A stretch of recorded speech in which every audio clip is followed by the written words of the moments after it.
Hello and welcome out to this week's episode of the Gamers Council. I'm your host, WEBDAVE, along with my co-host, Hargeet Chani. Hargeet, how you doing, buddy? I'm doing good. Been at PAX East for most of the weekend, and yeah, got some video of that. I'll be putting more up over the next day or so. But yeah, Fantastic. so it's good times. Caught up with a few people. Heck yeah. I've seen some of the videos up. Looking pretty good. Hopefully give us a little update of your walk around, maybe what you saw and what you can talk about. Yeah, there we go. And I don't think there was course, anything it was all open, so there was no NDA stuff. It was all right. Yeah, nothing on the table, nothing behind the curtains. I'm just kidding. I'm just messing. But still a good time, and you get to hang out with a lot of cool members of the community, which is awesome. First thing, planning out our fan fest activities. That's the fun thing that I'm also working on. So we'll get to that at some point. We'll talk about that. But for those wanting to join us in LA, we're hopefully going to have something really, really fun for you guys. I'm looking forward to it. If anything, just hanging out, meeting all you guys. It's going to be great. So first and foremost, want to say congratulations to the Iron Lord podcast on episode 400 today. Wow. Absolutely amazing. 400 episodes of the Iron Lords, and couldn't have to a bunch of nicer guys, man. They're super awesome. Well, we have some wonderful guests here as well. We have the one and only Corkenstein. What is up, buddy? How you doing? Doing good, my man. Doing real good. Pretty happy to be here. Happy Mother's Day as well to everybody out there watching. Yeah, man, excited to be here. Yeah. Excited for the showcase as well. 100%, man. I can't wait. It's gonna be a lot. It's gonna be a ton of fun. That's like my favorite time of the year, living here in LA. Everybody coming to LA and hanging out with each other. It's like the highlight of my year. So I always try and come down and see everybody, and get a few drinks, have some dinner, have some laughs, things like that. Gonna be cool. Gonna be really cool. And of course, we were blessed to have with us today. That's right, Crispy Bomb. Oh my goodness, what is up, buddy? Mr. Gears of War himself. I'm not the Pope, am I? No, I'm just kidding. It's fun to be here once again. I'm sure Cork was, kind of excited until he saw I was here. So I'm just kidding. I'm kidding. But seriously, in all seriousness, it's great to be a gamer right now. It's actually absurd. I don't even know what to even do with myself at times, because there's updates to games I love. There's also just new games coming out, games that I love but are new iterations like Doom. It's getting crazy, and I mean, obviously we're going to talk about Gears, so that's my standpoint.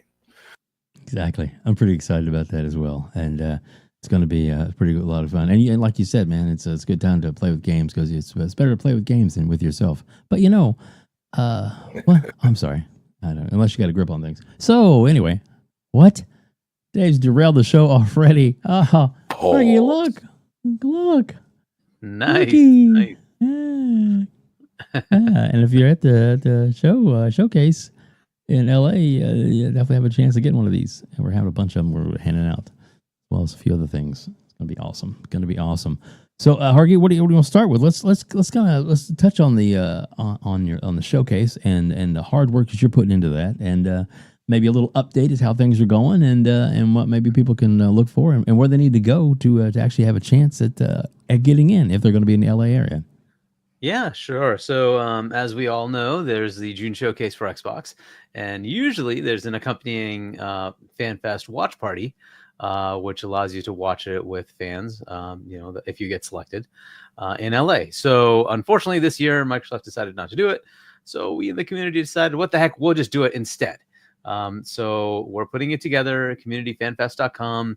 You can go there, enter, and see if you win to get a ticket to go to the watch party and enjoy watching the June showcase. But we'll also have a bunch of other stuff. There's going to be events. There's giveaways, like all sorts of special guests. So we have a whole bunch of things lined up for you. So there's going to be a lot of fun things. It's jam packed. If we can get everything lined up, it's going to be jam packed. From morning to about evening. So there'll be a lot of cool things there.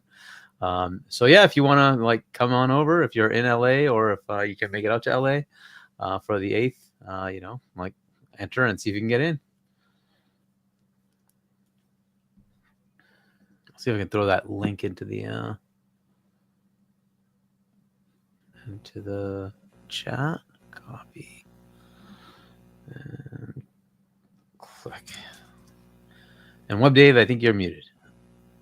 Sorry about that. Yes, I'll put the link in the with one of the headsets now. It's messing me up. So with the I'll put the link in the show notes as well after the show is over with. But yeah, click on that and get registered and find out more about it. And who's working hard on it. Hargeet is definitely one of the ones behind the scenes that are working hard to make this happen. Yep. And and it's free for you guys. It's free for you guys. So any fans who get in, it's free for you guys. We're covering the cost. So yeah, and there you go. That's even better. I mean, if you obviously you have to make sure that you can get to LA. That's on you. Yeah, that's always the problem. Yeah, well, I get it for sure. But there you go. It's gonna be cool. But if you're in LA area, or if you can want to fly out, because that's kind of what I'm doing.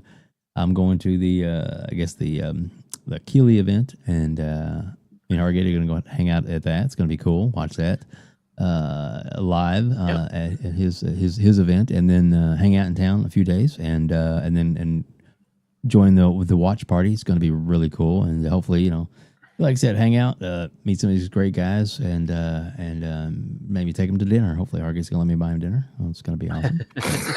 There you go. I'm sure he will. I know he doesn't drink. I don't drink much anymore either, but doesn't mean we will. We'll have fun.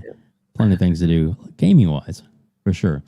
Sorry, so Hargeet, where do you want to start the show tonight? Let's see. So, since Crispy's here, let's just do Gears. Let's go. Let's go to Gears. Get it. Are you going right to me, or are you just? Yeah, let's go for it, man. Go for it. Well, I mean, I think I'm more intrigued to think about.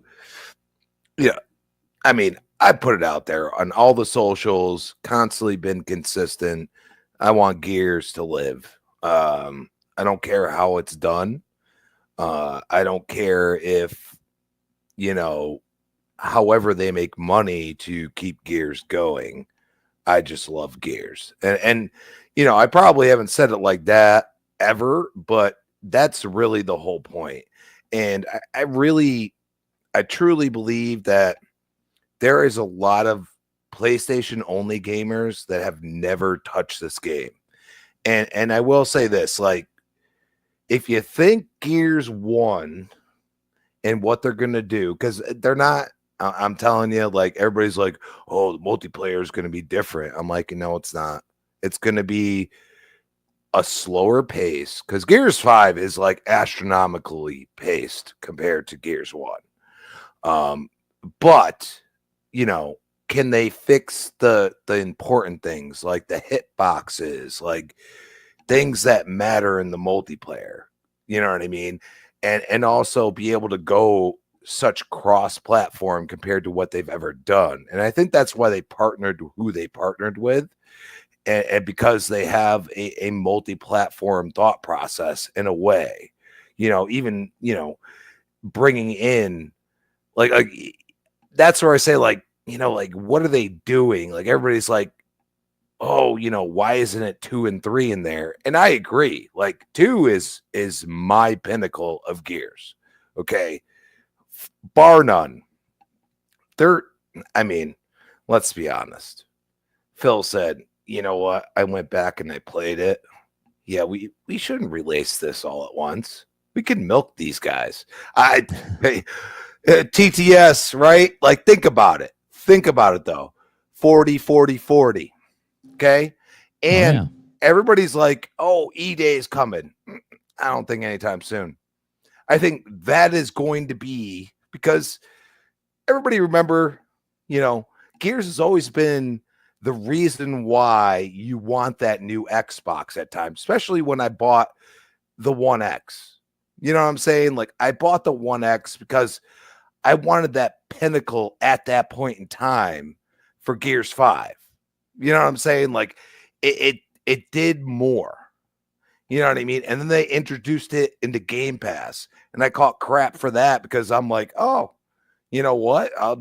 I'm already subscribed. I've played some of the games that they released, but they're not my jam. But now all of a sudden you're like, here's Gears 5 in there.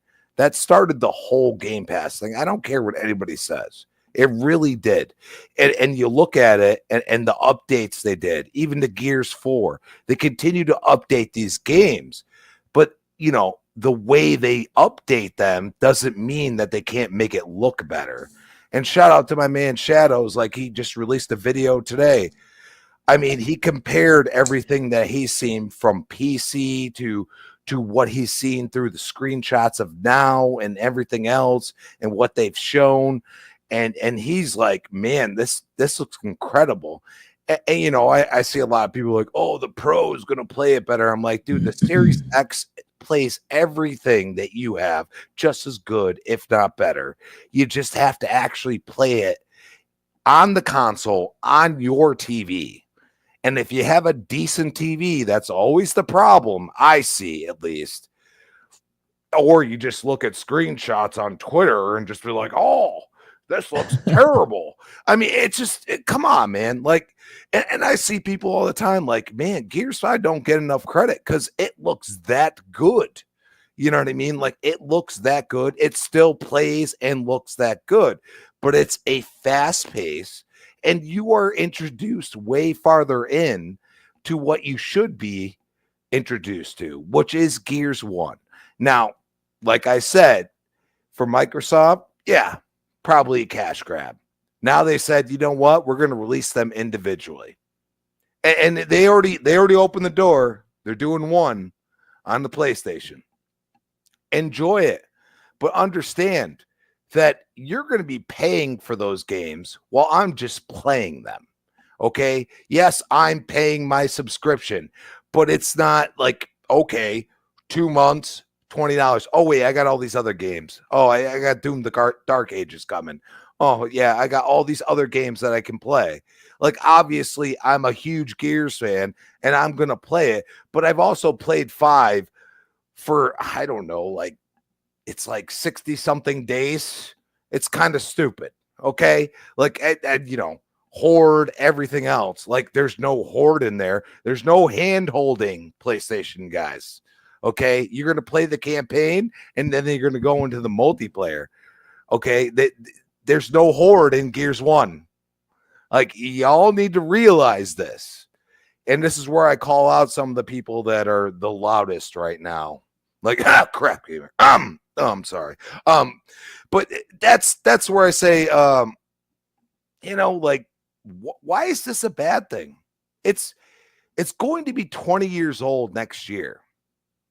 What's the point of being so mad about it? Yes, it's a remaster of a remaster. Okay, but still, the original, is almost 20. And what's the Ultimate Edition? Close to 10? Damn close. Okay, so what are we talking about here? Nothing. Xbox like, hey, give us your $40. We gave it some small upgrades. Are they going to be huge? I mean, I'll see. I'll know. They ain't going to know. If it's on PlayStation 5 Pro, you ain't gonna know the damn difference. You don't have a clue how good these games have looked for years, especially if you've never been on Xbox. And I think it's not only a cash grab, but also like, hey, like y'all talk trash because you didn't play this game for all these years. And now all of a sudden you get it. How are you going to act now? And I think this is going to be a litmus test to what they do in the future. Could it go one way or the other? Yes, it could. But now it's on PlayStation. And I mean, you could say what you want, but is it going to be? I mean, it's a remake and everything else. Like we've seen them get nominated for, awards and stuff. So like, could it get nominated now that it's on PlayStation? Who knows? I mean, it's an intriguing thought, and also like I really want to hear your guys' thoughts because I know like not everybody's going to agree, but understand from a gearhead, from somebody that has an entire year of my life in all of the gears, okay, and it's way more now. I don't even want to look, but to understand that like this game is so important that I just want more iterations. And I want them to make it the pinnacle it is. And it's regardless of Gears 1 going to PlayStation because it's just the first game. And 2006 is a long time now. I'm sorry. I kind of like get tears in my eyes because I'm old now. What'd you say? There you go. All right. Well, with that well said, and Corkenstein, what are your thoughts on this? I think it's awesome. I called this like a year and a half ago on Boob Show. I was like, Gears, the remakes are going to come to PlayStation. It just makes sense, especially if they're trying to broaden their ecosystem. They're trying to branch out to more different platforms. You want to get people invested into this IP they've never played before. Well, maybe some of them if they're, multi-platform, gamers, but majority usually just buy one console and stick with it. And this is a great way. And like, I don't think it's a cash grab per se. I think it's more so building the hype train for Gears of War E-Day. Now it's the first one reloaded, maybe in 2 or 3 months after this. 4 months, guess what? They're going to get the second one, and then the third one, and then probably a fourth one ported, and then the fifth one, and then by the time they're done with that, E-Day's coming out. Now, either Xbox will put it on PlayStation day one, they'll do a time release, or maybe this might be, an exclusive they keep. Hey, you played the whole story on PlayStation 5, all the previous ones. You want to finish the fight, you go to Xbox and you can play it there now. And that's the only way you can play E-Day on Game Pass day one. Different ways they can go with this. But I think what they're doing is they're building up the hype. They're getting the hype train started and they're pushing it, full steam now to get Gears a little bit more widely recognized. And the only way you can do that is by putting it on different platforms. It's a good thing. Like I said, this is a healthy thing for the industry. Those that are still championing exclusives, it's not going to go the way. Companies aren't just going to stop and go back to the days of old when it's becoming so much more expensive to develop and you just can't do walled gardens and locked ecosystems anymore on platforms. It just doesn't work. It's not mobile. Where you have millions, hundreds of millions of users on mobile games. That's not really the case here. With gaming, they're all fractured. They're all, either some are on Nintendo, some are on both, some are on PC, some are on Xbox. You're just not going to get that buy-in that you would to where you can lock stuff behind anymore. No, I'm a big Gears fan too. I mean, I got my cog, my little cogs right here. Nice. I got all that. Never fight alone. I'm a big supporter of Gears and I love what they're doing. And I'm really happy that PlayStation finally gets to see a really great story, some really great gameplay. As far as the multiplayer, we'll see what happens. I don't know if they can really. I mean, maybe there might be some microtransactions. I don't know how they're going to go about it or how much support for a remake they'll do, especially if they are going the route I think they are with releasing multiple, iterations. I can't see a big, I think it'll be more like, the MCC, where there's not a lot of, like I said, microtransactions or anything at all. It's just more so, here's the multiplayer, have fun with it, enjoy it. We're not going to try and nickel and dime you on these, because we're going to be having a lot more stuff, unless it's all transferable. By the end of it, they're going to have, everything all under one big shop. So when E-Day comes out, all the stuff you've earned in these remasters and remakes and maybe previous games, who knows, you could take with you. But it'll be interesting to see when come August. I really hope it does well on PlayStation, because Gears is a solid IP. So I'm not bummed about it at all or hateful. I'm really glad that more people get to play games. Same here. Hargeet, we'll get to super chat real quick, and then we can get your thoughts on this. Sure. All right, here we go. P-Lump, $5. You already know why I'm here. Play my theme song and check out my new marathon. Okay. Movie theme song? Marathon theme song? film? Is that what he said? I don't know. It was a banger. Okay. There you go. I'm not really sure. It was a banger. I'm not sure. His theme song is Lump. Marathon video. Maybe he made a video about marathon coming. Okay. Maybe that's what it means. Yeah. Fill us in the chat there, P-Lump. I think he had a marathon stream or something like that. Oh, did he? Like a bunch of different people, I think, that went on it. So he played marathon? I don't know if it was the game. I think I'm not sure. I think I saw something on Twitter about it, about different people. It's like a 12-hour stream or something like that, of people jumping in and stuff like that. Oh, let's see here. Let's see. Marathon podcast, 11 hours. No. So he is talking about my... Oh, there it is. Oh, sorry. Yep. Talking about my video from yesterday. So, okay. Sorry. I don't know if you were clicking on another one. Jesus Christ. Abdel said it was 11 hours long. Woo. No, I don't. Assuming he's just joking, but yeah. Because nobody could stand marathon for 11 hours. No, I don't think he was joking. Look. 11 hours and 18 minutes. Wow. Oh my goodness. All right. So as far as Gears, look, let's introduce the topic itself is that Gears has been remastered, remade in UE5. The original Gears of War that launched in 2006, which is cool. So we'll get updated visuals.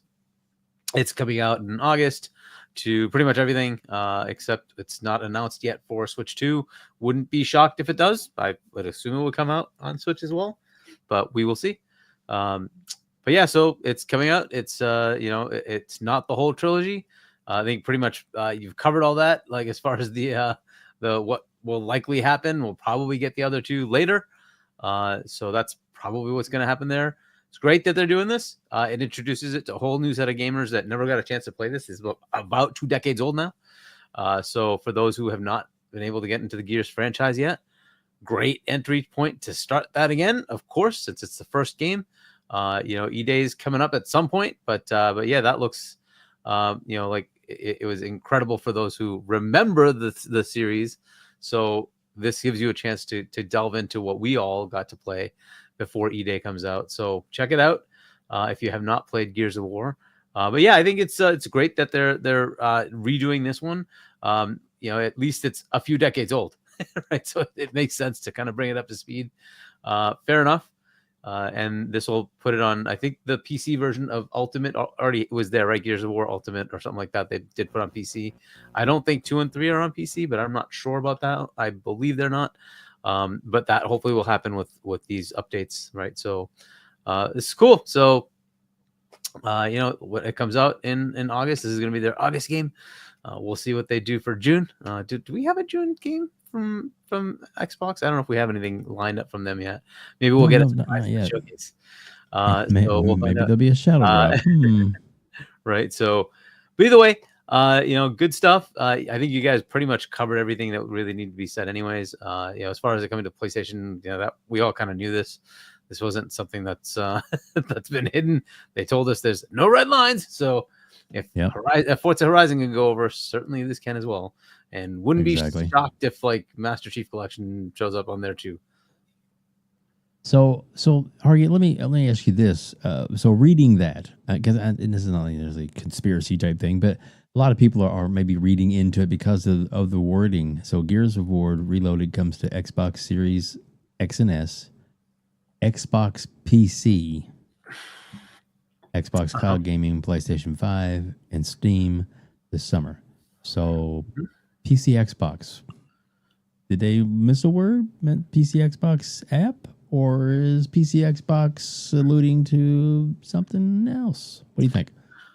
I think it's just the store.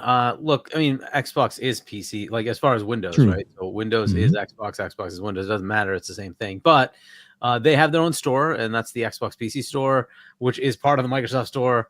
And then you can obviously also buy it on Steam. So I don't know if they're going to put it on Epic as well or one of the other stores like GOG. That's up to them. But at least it's coming to those. Is this like hinting at other things? Probably, right? So we will see. Stay tuned as far as we already got leaked images of the ROG Xbox edition, right? So you will likely see something on that hopefully soon, right? Where they actually kind of tell you what the heck's going on there. You also saw the job description that Jason Ronald put out that gives you lots of hints of all the stuff that I've been telling you is going to happen for years. A lot of us have kind of like surmised what's going to happen, but I've been saying for years that what they're going to do is merge these two things together. It's obvious, and that's exactly what that job description tells you. So it's coming. There's going to be a sort of Windows Xbox merge, and they're going to give you a all-in-one that gives you all the stores, all the capabilities, and everything you pretty much want in a gaming machine without the annoyance of having to deal with Windows. That's really the nirvana, right? Is you have a console-like experience, but full capability set of Windows. When we're just a couple of steps away from that, that's kind of where it is right now, right? So we'll see. So that ROG Ally Xbox edition, I don't expect to be the full thing, but it will be a step in that journey, right? So, and maybe that's what they're hinting to here. I don't know, but I think it's really just their Xbox PC store, which is what they have their games in. So, which is also the Microsoft store, right? So you can use the Xbox app, or you can use the Microsoft store, which is where it ends up for transactions anyway. But whatever. So I think that's it. I don't know if there's anything else to read into that or not, but there might be. There you go. Can I? Oh, go ahead. Because I don't play on PC, like I don't have a ROG, I don't have anything like that. But I'm an Ultimate Game Pass subscriber. Yeah. Could they make an app just for us that can be used on a PC or not? And it will basically boot up like Game Pass Ultimate, that UI, like that's where I say, like, okay, like, I mean, hopefully they're going that route. I mean, I'm not saying that it's not bad that people will be like, oh, I don't want to use that, or I'm not a Ultimate subscriber, but I really don't care. I want what I want. And you mean like the interface of cloud gaming? Is that what you mean? Like the Xbox cloud gaming? Yeah, I mean hypothetically, but yeah. I mean, you just consider something like hybrid between that and what you have on your Xbox is exactly what they're trying to get to, right? The Nirvana state is that you have that, and it doesn't matter if you have Game Pass or not. They're just going to give you that capability, and you can sort of have a controller-based UI booting up Windows, right? So instead of it having the desktop UI by default, it'll have a controller-based UI by default. And then you can swap if you need to. I think that they'll probably keep that. But you'll have one interface that lets you see all the games from your stores, right? And that way you don't have to worry about. And we already saw some leaks that they pulled back, right? Where it had Steam as an option in your all games, right? You had like the Steam tab. So you can just expect they're going to do that kind of connection. And that is basically what they want to do, right? And that way you can get whatever device you want. It'll boot up looking like an Xbox. It'll come up with a very simple controller interface. And then at some point, I don't think that's going to happen now, is you're going to have, and that's why the job description's out, the ability to play all your Xbox library on whatever that device is, right? but that is a longer term path. They're pushing that through cloud, so yeah, I mean, it makes sense. Yeah, you know what I mean. They're starting that. They're starting it their own way, and that's I think that a lot of it has to do with the TVs, to be honest, because like as new TVs come out, more and more of them, like LG just adopted it. Like eventually, like every time I boot up my actual TV, it's like, hey, there's an Xbox game here. It's kind of funny, but I mean, really think about it. It's one of those things like I don't even have to turn on my Xbox. Like, what's with this? Like, you know what I mean? So I think as more and more people get newer TVs, I think that's going to be an important thing. And that's where I say, like, everybody's like, oh, they're not going to make a console again. They're not going to make a console again. And I'm like, no, they're going to make a console for somebody like me. I want a console. Like, if it's a PC hybrid, I really don't care. I mean, I see a lot of Steam games that my kids playing, and I'm like, man, this looks actually kind of cool. Like, what's going on here? And he's playing emulators of Nintendo games and all kinds of wild stuff. And I'm like, yeah, I might not be able to play that, but I really don't like Nintendo games. They died a long time ago to me. Like, I'm not speaking for everybody on the panel. I'm just saying for me, okay, you know, NES and all this other stuff. I'm like, yeah, no, like, oh, it's cool that I can, you know, play Mario Kart and grind on a wall. Like, great. Like, that's awesome. Or wall, but you know, like I said, I'm like, am I playing Tony Hawk now? Like, no, you know, that's what I say. Like, you know, like, it's just one of those things. Like, it, you know, like people give me crap because I didn't play Grand Theft Auto 5 and never played it. I got burned out after San Andreas. Sorry. Like, you know, it was a recessive thing. I don't want the microtransactions, all that, which, you know, they're going to give in 6. Like, I don't want all that. I want to play the game. You know, like, yeah, sure, you can go through the campaign probably, but that doesn't mean that you're going to get anything when you want to go in the multiplayer. That's not the point. You know, that's not what they do. And you know, that's where I say, like, you know, certain games are for me and certain games aren't. And I think, you know, what they're doing and, you know, possibly giving me the option to make the interface better and better and better, which, I mean, you know, like code and all that other stuff, it takes time. And especially moving games that are older and everything else, like they're learning as they go. And I think the Series X is proving why I purchased it when I did, and it continues to deliver on fidelity and quick resume and all these things that have continued to get better and better and better. And I you know, I at least, if I'm going to invest in something that's a PC hybrid, and I give them a little crap for it, or give them a little, you know, shade, like, hey, like, this isn't working the way I want it to, they might actually listen, which I respect. Yeah. I was going to say, to go back to Hargeet's point, I mean, they've already been doing this. This is why they switched from the Microsoft SDK to the GDK. So when you're developing on the Microsoft GDK, you're developing for Xbox and PC at the same time. They utilize both the same development kits. So I think the only other thing that's different, if you want to add the Xbox ecosystem, like achievements, friends list, things like that, is I think it's like the GDK X, and that's like a separate little addition that you can add into the kit, and that's what activates the Xbox portion of it. But if you're somebody developing on the Microsoft GDK right now, you're basically developing for both at the same time. They've set this up for years and years, since the Series S came out, or I mean the Series X came out. The Series consoles is when they did the switch. Nice. Yeah, that's there's so much possibilities with this, and let's go ahead and just add that up there. We'll kind of flip over to this a little bit. Yeah, so obviously this is probably some kind of, you know, prototype type thing. That's why it's all grubby and everything, and somebody probably wasn't supposed to be taking pictures of it. So not you know, some people have said, you know, why does it look so bad? It's like, well, because they're probably stealth taking pictures of this. Not probably supposed to be leaked to the public, I'm guessing. But that's kind of my thoughts on that. Yeah. So I mean, I don't know. It's a possibility. Obviously, you know, I would think this is unfinished. You know, something to get in your hands and get the and, you know, test the the interface and everything with it, and you know, work out some bugs and stuff, but probably to tweak it. I know that like Colt Eastwood did a really good his rendition, his AI rendition looked really good. It's like, why can't it look like that? And it may look something like that when it's all said and done. I don't know. So looking at this, Hargeet, I mean, are you a handheld kind of guy? Is this something that you're interested in at all?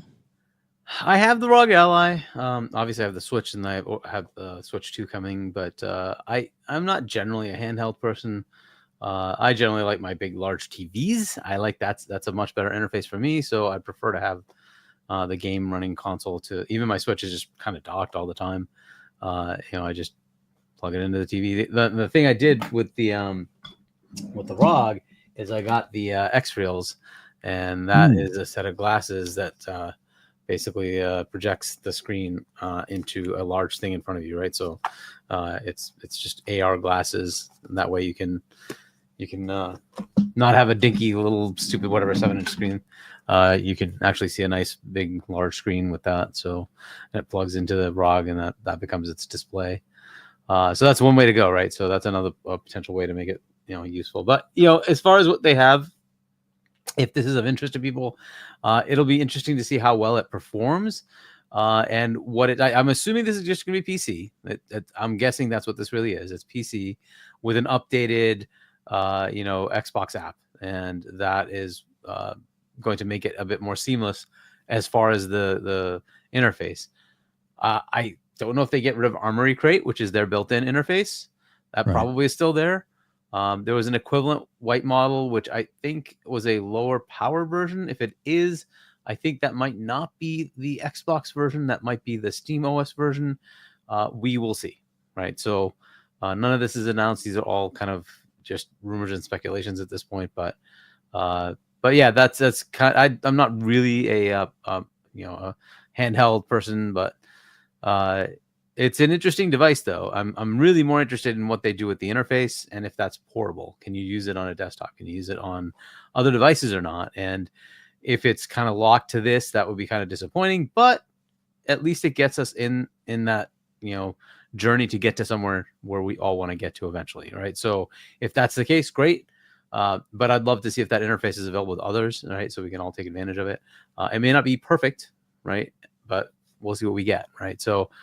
But yeah, this hopefully is something we get to see soon. Hopefully they get to announce it soon. But yeah, we're waiting to get the actual real announcement because it's still all rumors. We have no actual facts that this is coming out. So yeah, but this is pretty close to something, right? It has a little Xbox logo on the button. You're like, okay, maybe this is real. But anyway. Yeah, and these supposed little specs that are up there now. I mean, that's I'm not a tech guy, but some people saying that you know, that's the possibilities, you know, of these sound pretty good, and other people are saying it also sounds pretty expensive. That it will be. The ROG Ally X is, I think, $900 or $800 in that range. Don't expect it to be much cheaper than that. I don't expect it to be cheap at all. I would expect $700-800 easy, if not $900. So that'd be my guess for a target price point here.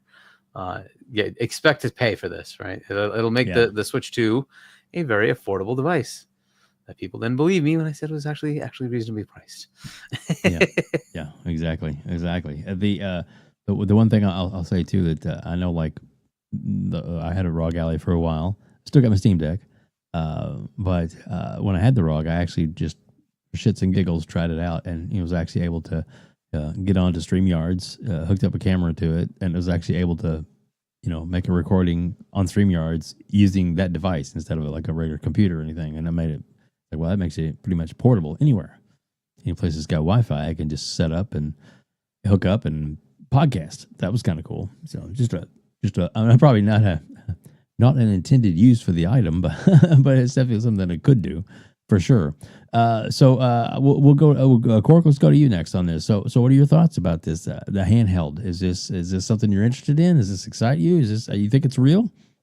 Yeah, oh yeah, definitely. I think I mean they've talked about it too, about branding out a little bit and having different partners. I mean, Yeah, I mean, Jason Ronald went to the Lenovo event and things like that when I think CES or something was happening, things like that. Yeah, it's great. I mean, more ways to play is always a good thing, especially if you have the funds for it. Yeah, get more gamers invested. I definitely want to see if this is going to be Xbox's entry or if they're doing their own different system. I've heard two different things, that this is Xbox's entry into the handheld, and then I've heard that they have their own that they're supposedly doing, that's going to be a little bit more just involved with their ecosystem. So who knows? I definitely like it. I'm not a big handheld guy. I mean, the only time I ever play my Switch is when I travel, either for work or for vacation. Usually I bring it along with me, but now that I have xCloud, I just use xCloud and it works absolutely amazing. So I don't know if I will per se, but it also depends on the price point. Like I said, the Hargeet was right. This is, I think their most expensive ROG one for now is like $800. I'm assuming with all the price hikes on everything that we've had in recent and all the tariffs talk and stuff, pretty sure it's probably going to be more expensive than 800, but we'll see. It depends, I guess, on um, how much it costs and what the actual specs are. But I mean, if it comes in reasonably priced, I might get one just to kind of to lug around and have some fun on my breaks at work, or when I travel more, I'll just make this the machine I use instead of actual xCloud. For now, xCloud works perfectly fine for me. But we'll see. I'm definitely interested. I'm going to keep my eyes on it for sure. Yeah, me too. I think I'm definitely going to pick one up if it comes out. Just have one in the interim. I do believe, just from what we've heard, that there possibly is going to be an actual, Xbox handheld device that is more along the lines of an actual like console type thing where you can download your games and everything to it and play right off the system. Would be a more traditional style of play, but you will definitely see. It's definitely new area for them to get into. But Microsoft, they throw money at a lot of things. Some things are good, some things aren't so good. Even Satya says they wish they had never got out of the phone business. And a lot of people, like even Jez Gordon, was like, it was the best phone he ever had. He said he loved that phone, and he really wished that they hadn't gone through it and gotten. A lot of people like the Zune. I had one of those for a while too. I really liked that. It was a good, enjoyable device, but just Mixer couldn't quite compete. Yeah, Mixer was good too, but who knows?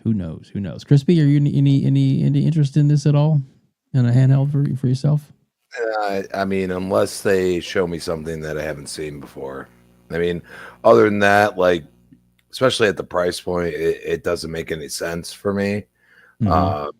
I have enough stuff when it comes to the house and everything else that is far more important. Like my big buy was, the Doom the Dark Ages collector's edition. Like that was my big buy, and like, it's sitting there sealed, and I'm like, do I open it or don't I? I've seen everybody put it out there, and I'm like, you know what? I'm just going to leave it sealed right now. So confirmation for some of the people that follow me that, apparently don't give enough likes to what I say, from the stands, that make sock accounts and do all kinds of wild stuff. But, I spend money on, visceral things, but also I don't mind, being a renter, as some of them like to call us. If they show me something worthy of getting it, that isn't just, another Steam Deck or the ROG before, and they have something that actually makes me want to play on a handheld, sure. But I mean, I played the original Game Boy, people. Like, handhelds have died a long time. I had a Game Gear, God rest its soul, but it had no battery life. And it's one of those things like, how much am I going to pay for something like that? Those things are like $200. Now we're talking close to what? 1,000? Come on now. It's a little ridiculous. And like Cork said, I mean, I could boot this stuff up on my phone. You know what I mean? And yeah, I pay for my phone. It does a lot more than any console could, but it's also simplistic. I have, an iPhone 15. Like, yeah, I can play these games if I want to. I just have no interest. So it's a me problem. I'm not saying that, anybody that, I'm gonna buy it or not. Hey, you got those funds to throw out there? Go ahead. That's cool. I got other stuff to spend on, and that's really the way I look at it. Nice, very nice. A big shout out to a lot of people that are in the chat. We appreciate each and every one of you. We have over 200 people. 200 people watching us live, and big shout out to Scrub Nurse. And let's see. There's Lemon, 108 Dragons. Paris Lily says he's watching from over 300,000 feet over the Atlantic. What? Oh, okay. He's 30,000 feet. Sorry, he's way up there. Flying Paris. Nice. Always good. Can't wait till June, dude. Get to hang out with you then. It's gonna be cool. So yeah, it's gonna be a good time. But yeah, you guys. I guess we'll kind of jump into that a little bit, Hargeet, if you don't mind. Let's talk about what's where you've been all weekend. And obviously we weren't sure if you're even going to make the show tonight, but I'm really glad that you were able to jump on. And tell us a little about it. Plus, tell us about the video you got uploaded, and you got more videos coming too. And you can put that link in the description as well. Yeah, so I've been to PAX East. I spent a couple of days there collecting some videos. I basically wanted to do a walk around to see, give people an idea of what kind of things are out there. And then I did focus on a couple of games here and there, and I'll put those up there. There was one called Desktop Survivor, which is basically Vampire Survivor, but on a Windows 98 desktop. So, wow, kind of an interesting twist on that. I thought that was amusing. There's a couple of other ones I'll throw up there, but yeah, basically it's. I try to find things that maybe people aren't necessarily seeing. I'll try to put some of those up there. I was around with Corkenstein and Everborn, and same thing. We're just trying to find games that seemed interesting, that maybe we should highlight. So yeah, check out videos on both of our channels, right? So you can go to the is it Gaming Circle? I think that's theirs, right? So check out their channel. And see the videos they're going to put up. I don't know when Corkenstein will get around to doing those. He still has a lot of editing to do. So, but yeah, so that'll be pretty cool there. And then yeah, I'll look for videos from my channel as well. I'll have more walkarounds of a lot of the different displays that were out there for different video games and stuff. And there's a lot of memorabilia and stuff you can buy, rare things that you can get from old vintage games and things like that. So plenty of those kind of things were there as well. So yeah, I like the mystery box sets that you were kind of highlighting a little bit. That's kind of neat. And officially a license too. That's kind of a mystery is what you're going to get out of them. But that's really cool. And Paris says he's heading to Europe for a week. Nice. I assume on business, but either way, it's going to be a good time. Nice. Very cool. That man travels all over the place, and even got to see his little and yours too, Hargeet. A little shout out there on the Iron Lords today. That was cool. That was nice to be asked to do that, and of course I'm did a 14-hour shift, and I came home and I'm like, oh my god, I got to do this real quick. So I did it, loved it, and it was nice of them to even ask. So yeah, it's but yeah, that dude, like I said, good thing to get out there, get into the community, see the people, see the game, see the kind of stuff that they've got going. It's really neat. And like I said, you got some good coverage on there. And of course, the link to Hargeet's channel is in the description below, as long as everybody's links to the channel and where you can reach out to them is in the description of this video and or audio. If you're listening to this later, they will be in there as well. So please make sure you like and subscribe, everybody on the panel, because these are good guys, so good guys. Lemon, are you gonna make it to LA in June? I was just curious because I would love to meet you there as well. I know I talked to he is. He's going to be there. Oh, fantastic! Good deal. Good deal. Yeah. I know. I talked to King earlier today, and he said he's going to be there, and I know. Can't wait to. Yeah, I know. I made sure. So Cog, Addict, King, and one of their LogNet people are going. I guarantee Lemon's going to be the life of the party. Oh yeah. Yeah, Lemon. We got an interview with Lemon on here as well as with yeah. So it's you should definitely check that out. It's pretty good. So yeah, Lemon was here for PAX as well. Read that, will you? Paris says, "Good to see Gaz and whip his ass." You going to UK then? Oh, there's something going on. Maybe I don't know if there's a event or maybe he's just going for fun, but yeah, he's just gonna go whoop Gaz's ass. I'm just kidding. Too funny. Yeah, getting ready, Web Day. Fantastic. Lemon can't wait to meet you in person, sir. It's gonna be nice. So yeah, we got we got over 200 people watching us on either YouTube, X, or Twitch. One watcher on Twitch. Oh yeah, we had 2 for a while, but can't hold that forever. Just anyway. Oh goodness. Okay, Hargee, where would you like to go next, sir? Let's just get into the main topic, or FTC. Let's just do it and be over with that one. We can definitely get into this. You already have some. Do you have something put together? Or? Let me see what I got here. I thought I did. Yeah. Let's. Here we go. Present this one right there. And that's not it. That's not. Are you kidding me? There it is. I keep forgetting it automatically goes to the front when I do that. So, boom. Yeah. Yep. All right. So background on this. Everybody remembers obviously ABK acquisition, right? So we don't have to go into that. However, there were 3 main regulatory bodies that were starting to do a little bit more digging, and there were a couple of others, but they kind of eventually caved and said, "Yeah, you're good." The EU did a little bit more digging, worked with them to make sure that there were some structural changes they could put in place to make sure that they're happy. And that was vis-a-vis the cloud stuff. They went ahead and took care of that behind the scenes and approved it. The CMA rejected it and said, you're going to have too much power in the cloud gaming world. And then they went back and kind of fixed that as well and added in a couple of things there by offloading their cloud rights for all the ABK stuff into Ubisoft, right? So that got taken care of. But the FTC just wanted to make sure it never happened. And so their answer was, we're just going to sue you to not do the deal. And then it went to an injunction because they said, well, you can keep trying to sue, but you haven't actually come up with a case. So we're just going to go ahead and close.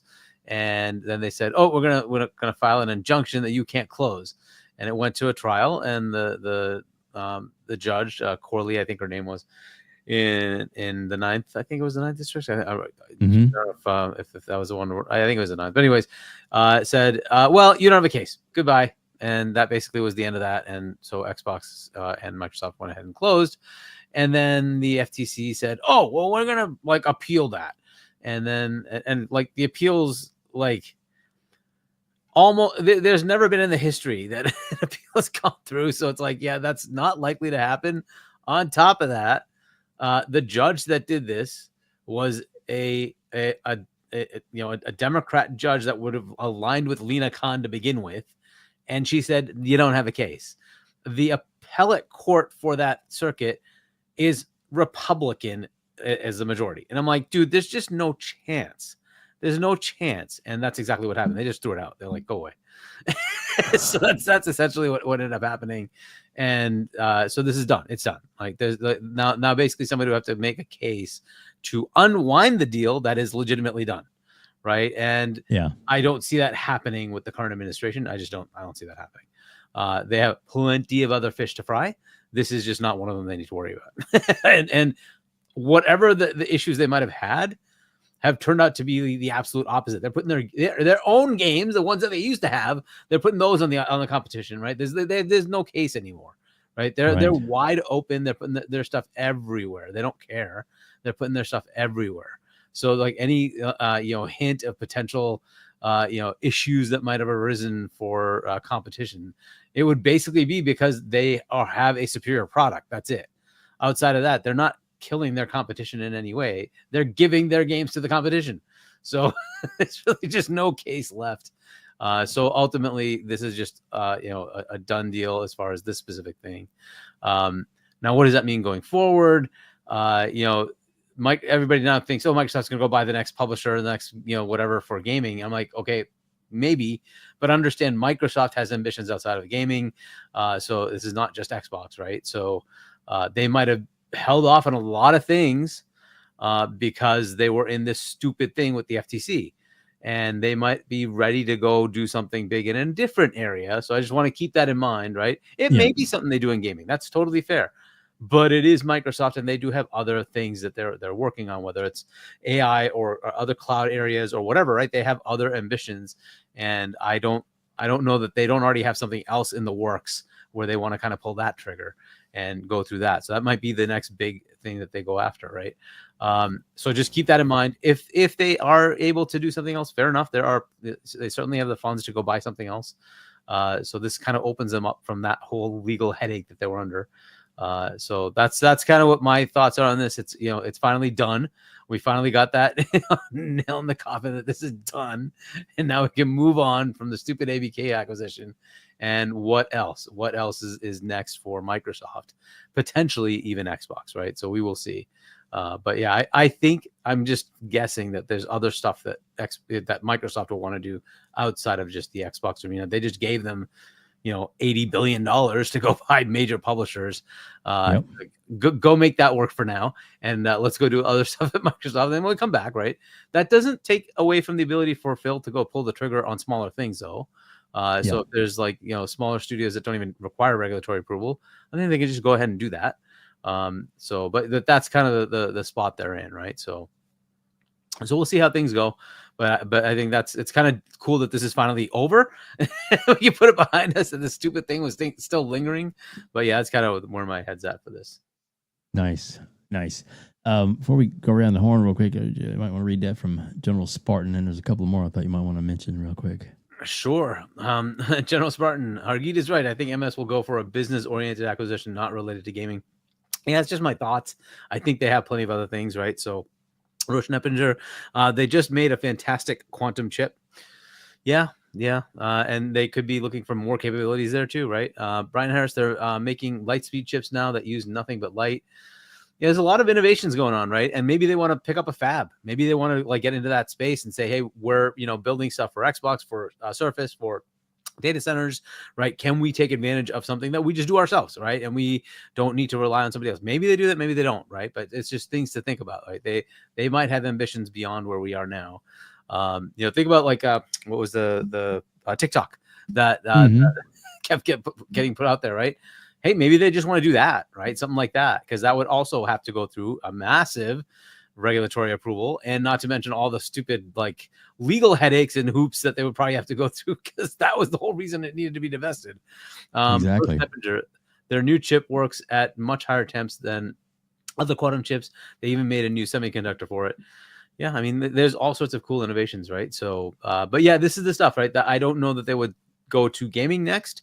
I think they have other ambitions, and we just don't know what they might be, but that might be the direction they go for acquisitions. That's just a thought. But it could absolutely be in gaming too, or it could be WB's coming up on some interesting, situations, and maybe they want to look at that. That's a possibility too. But I don't know. Crazy. Crispy Bomb, your thoughts on this? Finally putting the nail in the coffin of the FTC's case there? Thank you for letting a tech guy start this off. At the end of the day, I look at it and I say, because the legal stuff, the political stuff, I look at it and I say, everybody keeps touting when Bill Gates says something. No. He might be still a little bit of a shareholder, maybe, but he doesn't have control over the company anymore. They're looking at everything. They are looking at everything. I mean, how many times I'm going to say it?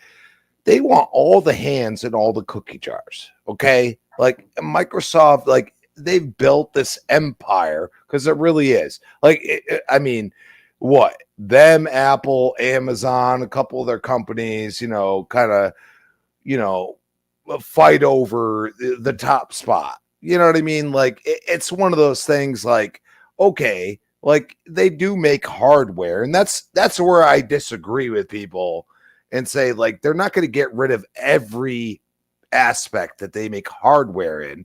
And if you really think about it, if they're making an incredible quantum chip, okay, like what is even that? Like seriously, like it simplistic thought process, but I also go, to some of the AI aspects involved. And this is me watching way too many movies and too much sci-fi and all that stuff, and say, are they really like out of the box with this thought process?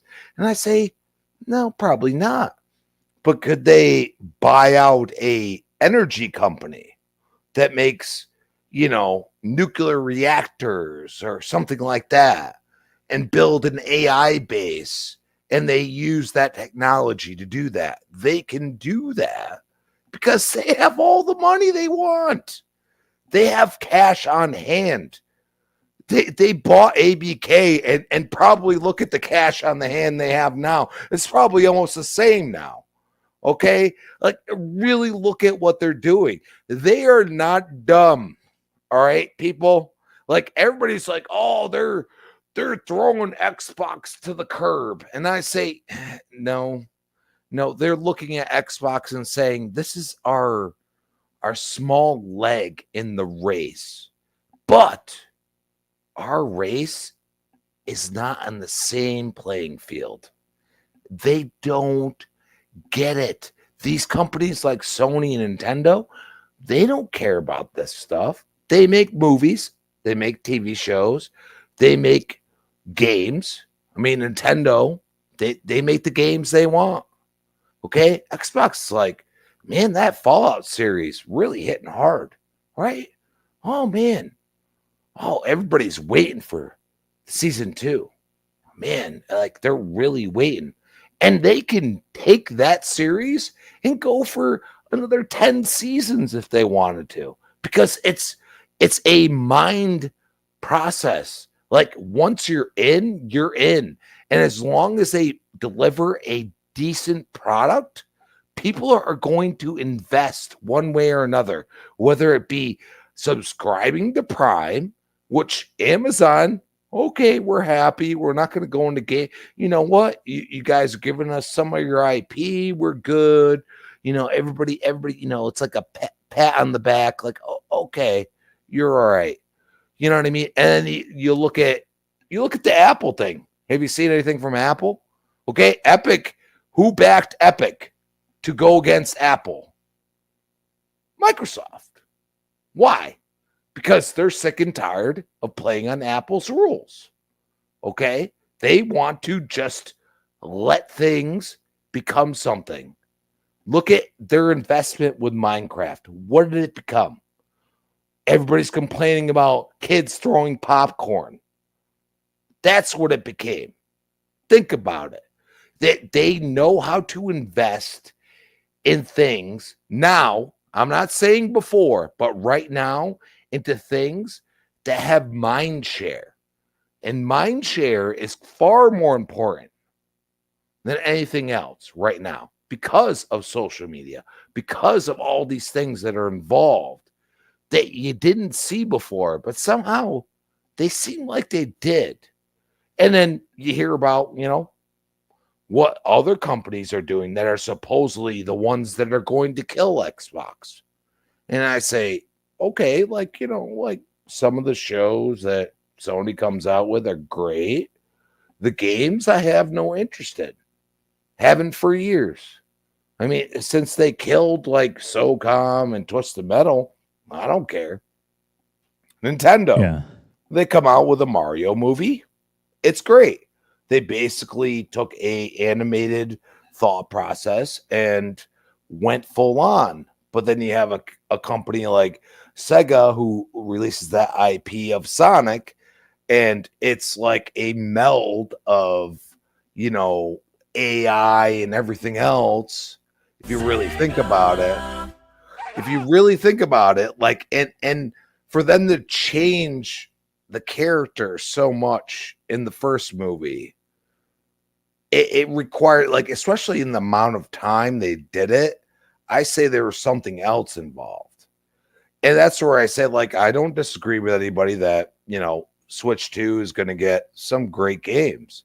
But also I look at this and I say, okay, FTC, all these other things, they're involved, okay, in some way, shape, or form. One of the largest companies in the world as far as revenue. Yeah, they're going to mess with them. But then you have a new administration that feels differently because Microsoft is based in Washington State. Sorry, people. Like, I know somebody's going to be like, DC? No, it's Washington State. Okay. Yep. Like, realize that, okay, like, this administration's like, all right, you're an American company. You've built here. Well, yeah. We got the tariffs here. Like, where did I get my Doom Dark? Guess what? It came from Mexico. Okay.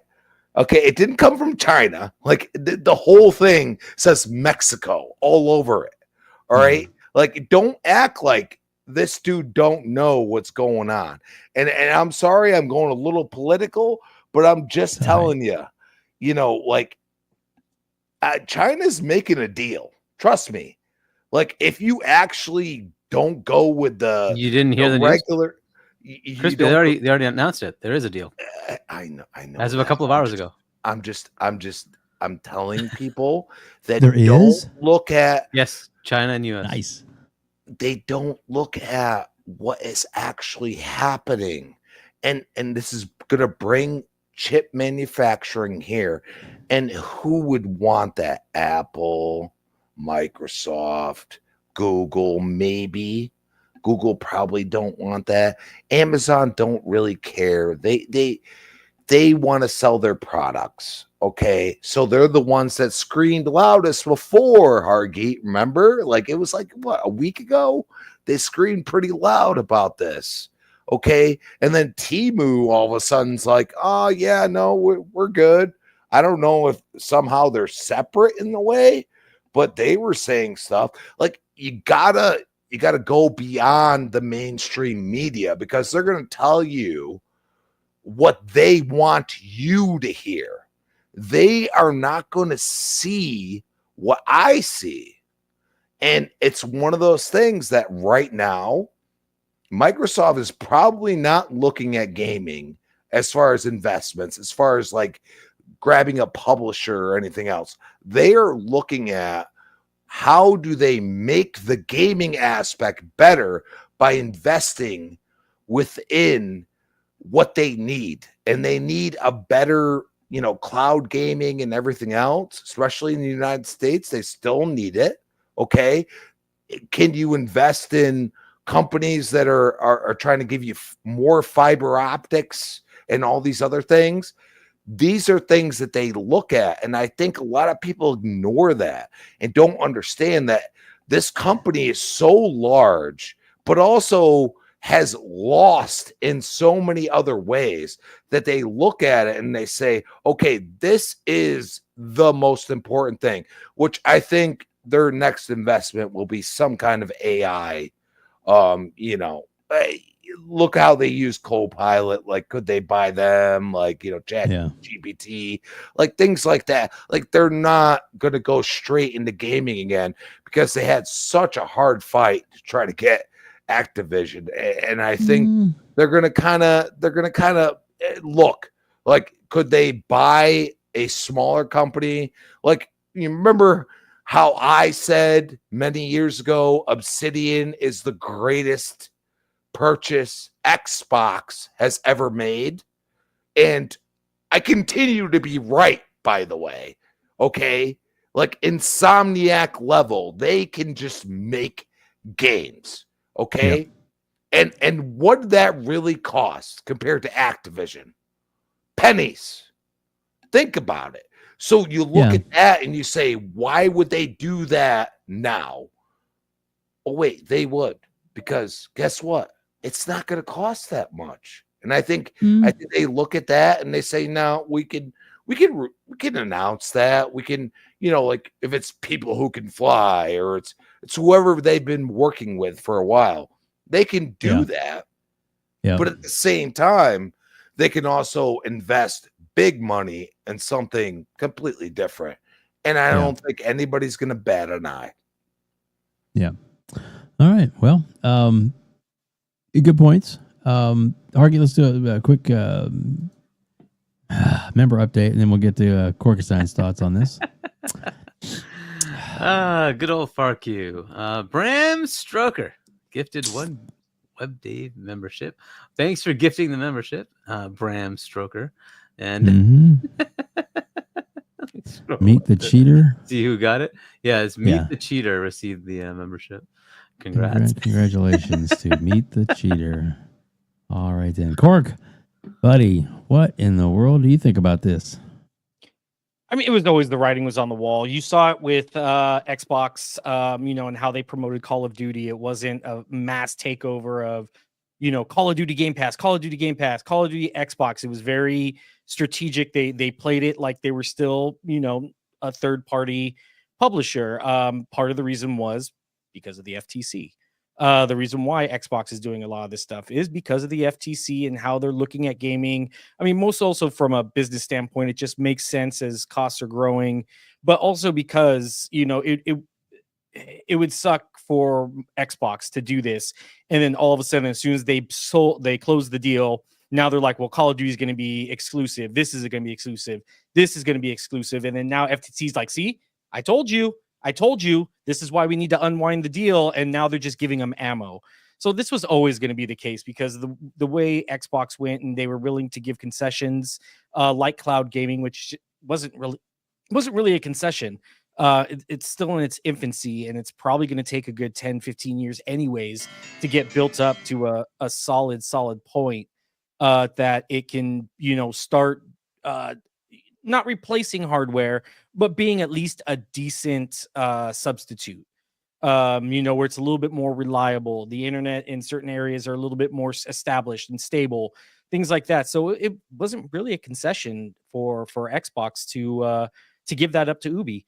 But I can see this was always going to be the writing on the wall. And I think you guys are right. I don't think Xbox is going to be doing any more massive studio acquisitions. I think what they're going to go forward is, as far as Xbox, is IPs. It's a lot easier to gain IPs, a lot easier to buy them out. You don't have to go through FTC. You don't have to go through a whole acquisition process, especially with WB, kind of being where they were looking to offload some stuff.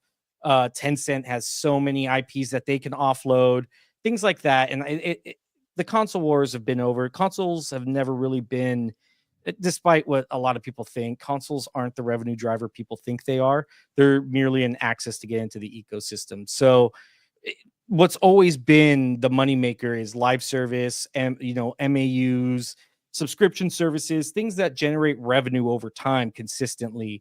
Consoles is a one-time buy, and then maybe some people might stay in the ecosystem. Some people might go to another ecosystem. It's not consistent. It's just a one-time purchase, and then that's it. IPs, though, things that you can make live service games, things that you can generate money consistently on, that's IPs. And it's always been an IP race to who has the best IPs. And I mean, with the acquisition, it wasn't about getting a mega publisher in that sense. It was more so the catalog of IPs that Xbox, that Activision ABK had. They print money with Call of Duty. And that's going to be, I think, where Xbox goes, at least with gaming. I think with Microsoft, fabrication's totally probably the next is probably the next big move for them. Starting developing stuff over here, and being that middleman of a third party to where they start selling their chips or other things out to other companies, and being that that middleman in a sense. I think we'll see, like I said, more IPs from Xbox, But all of you guys are right. This was always going to be the writing on the wall. As soon as Xbox went multiplat, FTC already lost their case. Why they kept fighting it, I don't know. It's just a waste of money.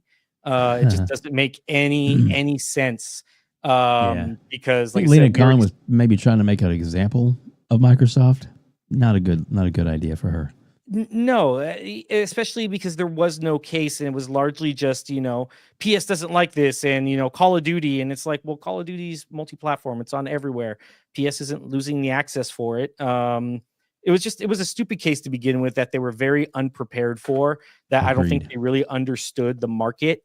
And I get it. Big business, that's big corporations. Definitely there's way worse corporations out there, like phone companies like Amazon, that you could go after instead of Microsoft for gaming, that's trying to bring more games to more people. I get it. The sentiment was there. I could see why big business is bad, but it's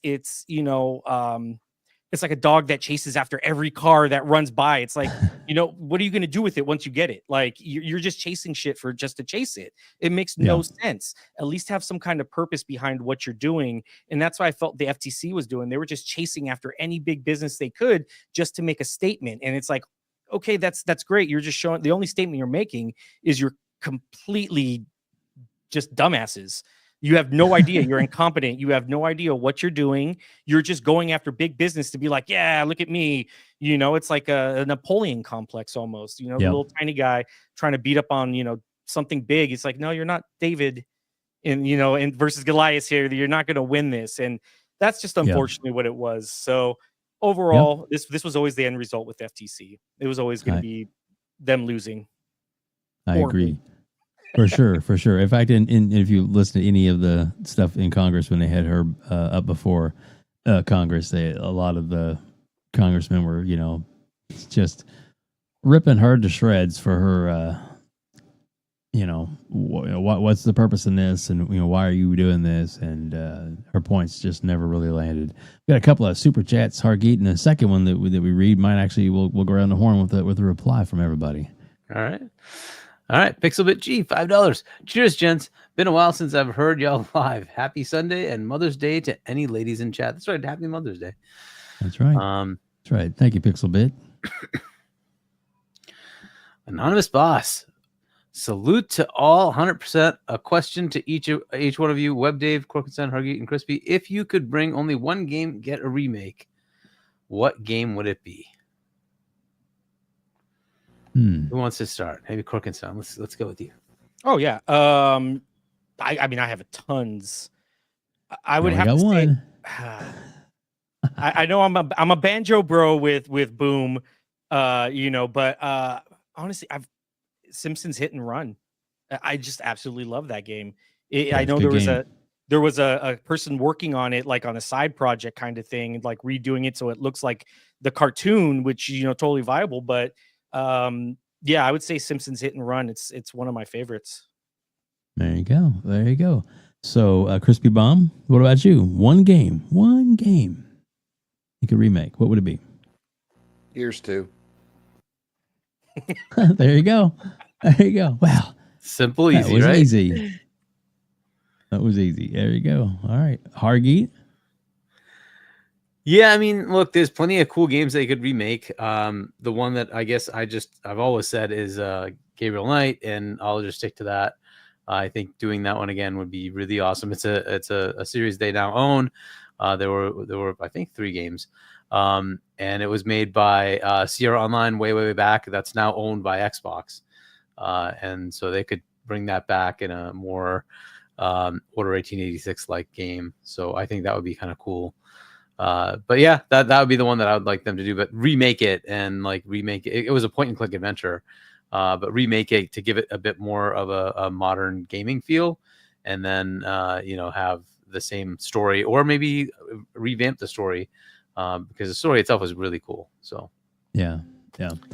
Mine would be, and this is going to date myself way back in the, I guess, Dreamcast days and the GameCube days, but Final Fantasy Online. Man, I played that forever. even played it as long as up to like a year ago. We played it with my son on the I guess the independent servers, the private servers that are out there for PSO online, and it was just a lot of fun. 3 people get in, have set missions, knock stuff out, clear the boss, get some loot, go to the next. Rinse, repeat. Wasn't really didn't have to spend a lot of in-depth time in it, but it was a lot of fun leveling up, getting more gear, more equipment, more cool stuff you could go after. I just enjoyed it, a lot of fun, and if I had a game that that I spend a lot of time on, I'd like to do, that would be it. But everybody else is like, what? I do have a honorable mention. Go for it. That's Gauntlet Dark Legacy. Huh? Yeah, that'd be cool. Yeah, I like that was that in one as well. That was in the arcades, right? That was like the 4-player kind of like side-scrolling beat 'em up, wasn't it? Or am I thinking of a different Gauntlet? It's ISO. That's technically isometric, but yeah, it's basically Diablo before Diablo ever existed. Yeah, I wouldn't mind like Siphon Filter. That'd be cool. But we're going off rant there. All right, cool. Thanks for the question, man. Appreciate that. Let's see. Is there another? Oh, there's some more. Yeah, let's. There are a few more now. Yep. Torino Johnson, $5. Did no one listen to the Sony investor call? I did not get a chance to. I did not. Their gaming budgets were cut down. There is no money to seriously compete with Xbox. #remasters. Yeah, and on top of that, we did get another announcement of a new studio. I don't know if you caught that one, WebDave, but there was a new studio. Team LFG. Let's fucking go. They're making is Gummy Bears. They're making what? Gummy Bears. That's the game they're making. Project Gummy Bears. Yes. Yeah. Gummy Bears. Is it really Gummy Bears? It's just a project LFG name. Is making it as a project name. Okay. Okay. But so there's hope. if you no, there's no hope. If you read the description of this thing, it's like I don't know what they're thinking. Like is it a gas game? Oh, I'm pretty sure. Yeah, that's the intent. But how is it not going to be this? How is it not? And read the description and tell me if anybody is excited for what the heck they're putting out. Dude, I don't know what the heck's going on at Sony. They killed Twisted Metal. They killed Spider-Man Multiverses. They killed Factions. Where's Factions? That died in 2 weeks. And then to put out Gummy Bears? Seriously. And Marathon's looking like a real banger right now. Mm-hmm. Yo, I don't know what's going on with these guys. You know what's going on? I'm going to be honest with you. I see through the tea leaves. I understand you guys' technical prowess, but really think about it. They are trying to go after the younger gamer because they see how impactful like something like Minecraft or anything else is. They don't know how to navigate that. I mean, talk about organic or not, but really think about it. Like, really think what they're doing. They're throwing everything at the chalkboard. And then you write something down and they're like, oh, okay, yeah, we'll do that. And they're just trying to make money right now. I mean, people keep saying, oh, Xbox is dead. I'm like, bro, do you see the back end of it? Like, it's Microsoft. Like, they're approaching like 4 trillion at some point. Like, come on, dude. Like, relax. Like, stop thinking about Xbox so much. Just stop. You got to worry about if you're a PlayStation only gamer and you're playing Xbox games. I thank you so much. Great for you. Okay. Like, it's okay. All right. And if you're an Xbox gamer screaming at the top of your lungs, guess what? Why does it matter? They've already announced that they're making new consoles. What are you worried about? So I don't understand the thought process of some of these people. And I think it's ridiculous. You got to understand there's big time in front of Xbox, regardless if we're in third place or not. I don't care as an Xbox gamer. Does anybody in the chat really care when you're getting games like Doom: The Dark Ages coming out? Yeah, come on, man. That's true. Yeah, it's gonna be pretty good. I will check out the financials. I don't know if Corkenstein, did you get a chance to check out the financials? No, not yet. I haven't been able to. I always find it funny that people use Sony's numbers. Just a little side thing. They use Sony's console sold, but it's like literally it says console sold in. These aren't actual sales. They're including the sales that they send to retailers, and they consider that already sold to consumers. So people are like, they got, so many consoles. It's like, yeah, well, they have them in the markets. Are they actually being bought? I mean, technically they are already sold, but not in the sense that people are using it to console war with. And that's another thing. People will say third place like it's a bad thing. It's like, haha, you only made $7 billion. What a bunch of losers. Like, I wish I could make $7 billion in 3 months. Like, how? I mean, it just doesn't make any sense. Yeah. So, but I will definitely get into the financials if they're actually starting to, pull back on the investment, which obviously seems to be the case, right? They're definitely pushing their investments into other areas than to what they have been putting in PlayStation, buying all those studios, and now they're closing all those studios. So I don't know, man. Like that Team LFG does not sound good. I don't know. We'll see what happens with Gummy Bears. But if you read that description, I just don't know. I understand, Crispy, what you're saying, trying to go after kids, but dude, the way you do that is you find a game that's already working and you just buy it, because it is very hard to create something that's going to last. Like Minecraft it's like a mainstay. I don't know that it's going to die. It may.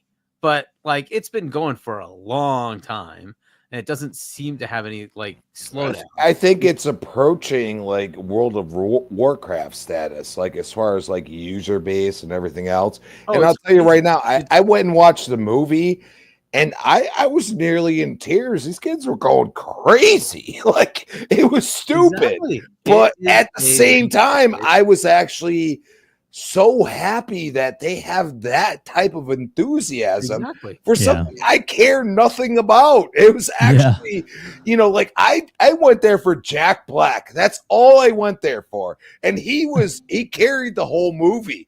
But man, like they went absolutely nuts at certain points. And I'm like, I don't even know what the hell they're talking about. I just did Jack Black's funny. Like I was laughing, stuff, right? But then I get into tears because I'm like, these kids actually like something. What's going on here? Like, you know what I mean? Like, that's that's me being, I'm approaching 40. Like it is what it is, So I had a good time. But if they wanted to get into this, the thing they would need to do is buy Roblox. And the unfortunate problem is, I don't think Sony can afford it. It's a lot of money. They would have to spend $50-60 billion to buy that. It's unlikely. Now Microsoft could buy it. I don't know if they're going to, because they already have Minecraft. There'd probably be a problem there, but we'll see, right? It's still a very good potential purchase, but I think that make a lot of money off them now. That's the thing, right? It's one of those black hole games. Yeah, it's for kids. But so I don't know. It's a good potential target, but again, I don't think it's something they'll go after first, but there's just no world in which Sony had trouble trying to get Paramount. And how much was that? Like, it's like 12, 15, something. It wasn't even that much. It's like, okay. And that was too much for them. They needed like a partner, and that is old, right? Like, whatever. There's just no world in which they can like get to the level of $50-60 billion to go buy this, unless they want to do like a corporate merge and like they basically bet the farm on Roblox. Which I don't know. Maybe that's a good idea. I don't know if it is or isn't, but that's kind of where they are. I will definitely get into the financials, but that is a funny one. So I'll a couple of super chats. Yep. Sorry. Happy Mother's Day, and please hit the like button. Yes. Thank you so much. Lemon 108 Dragon TV $2. Dickheads that live with their parents. Well, oh goodness. Well, there you go. Leave it to Lemon to sum it all up. And there's another one. There we go. 108 Dragon TV, $5. They're worrying about $1 trillion company, and they can't budget their lunch money for a week.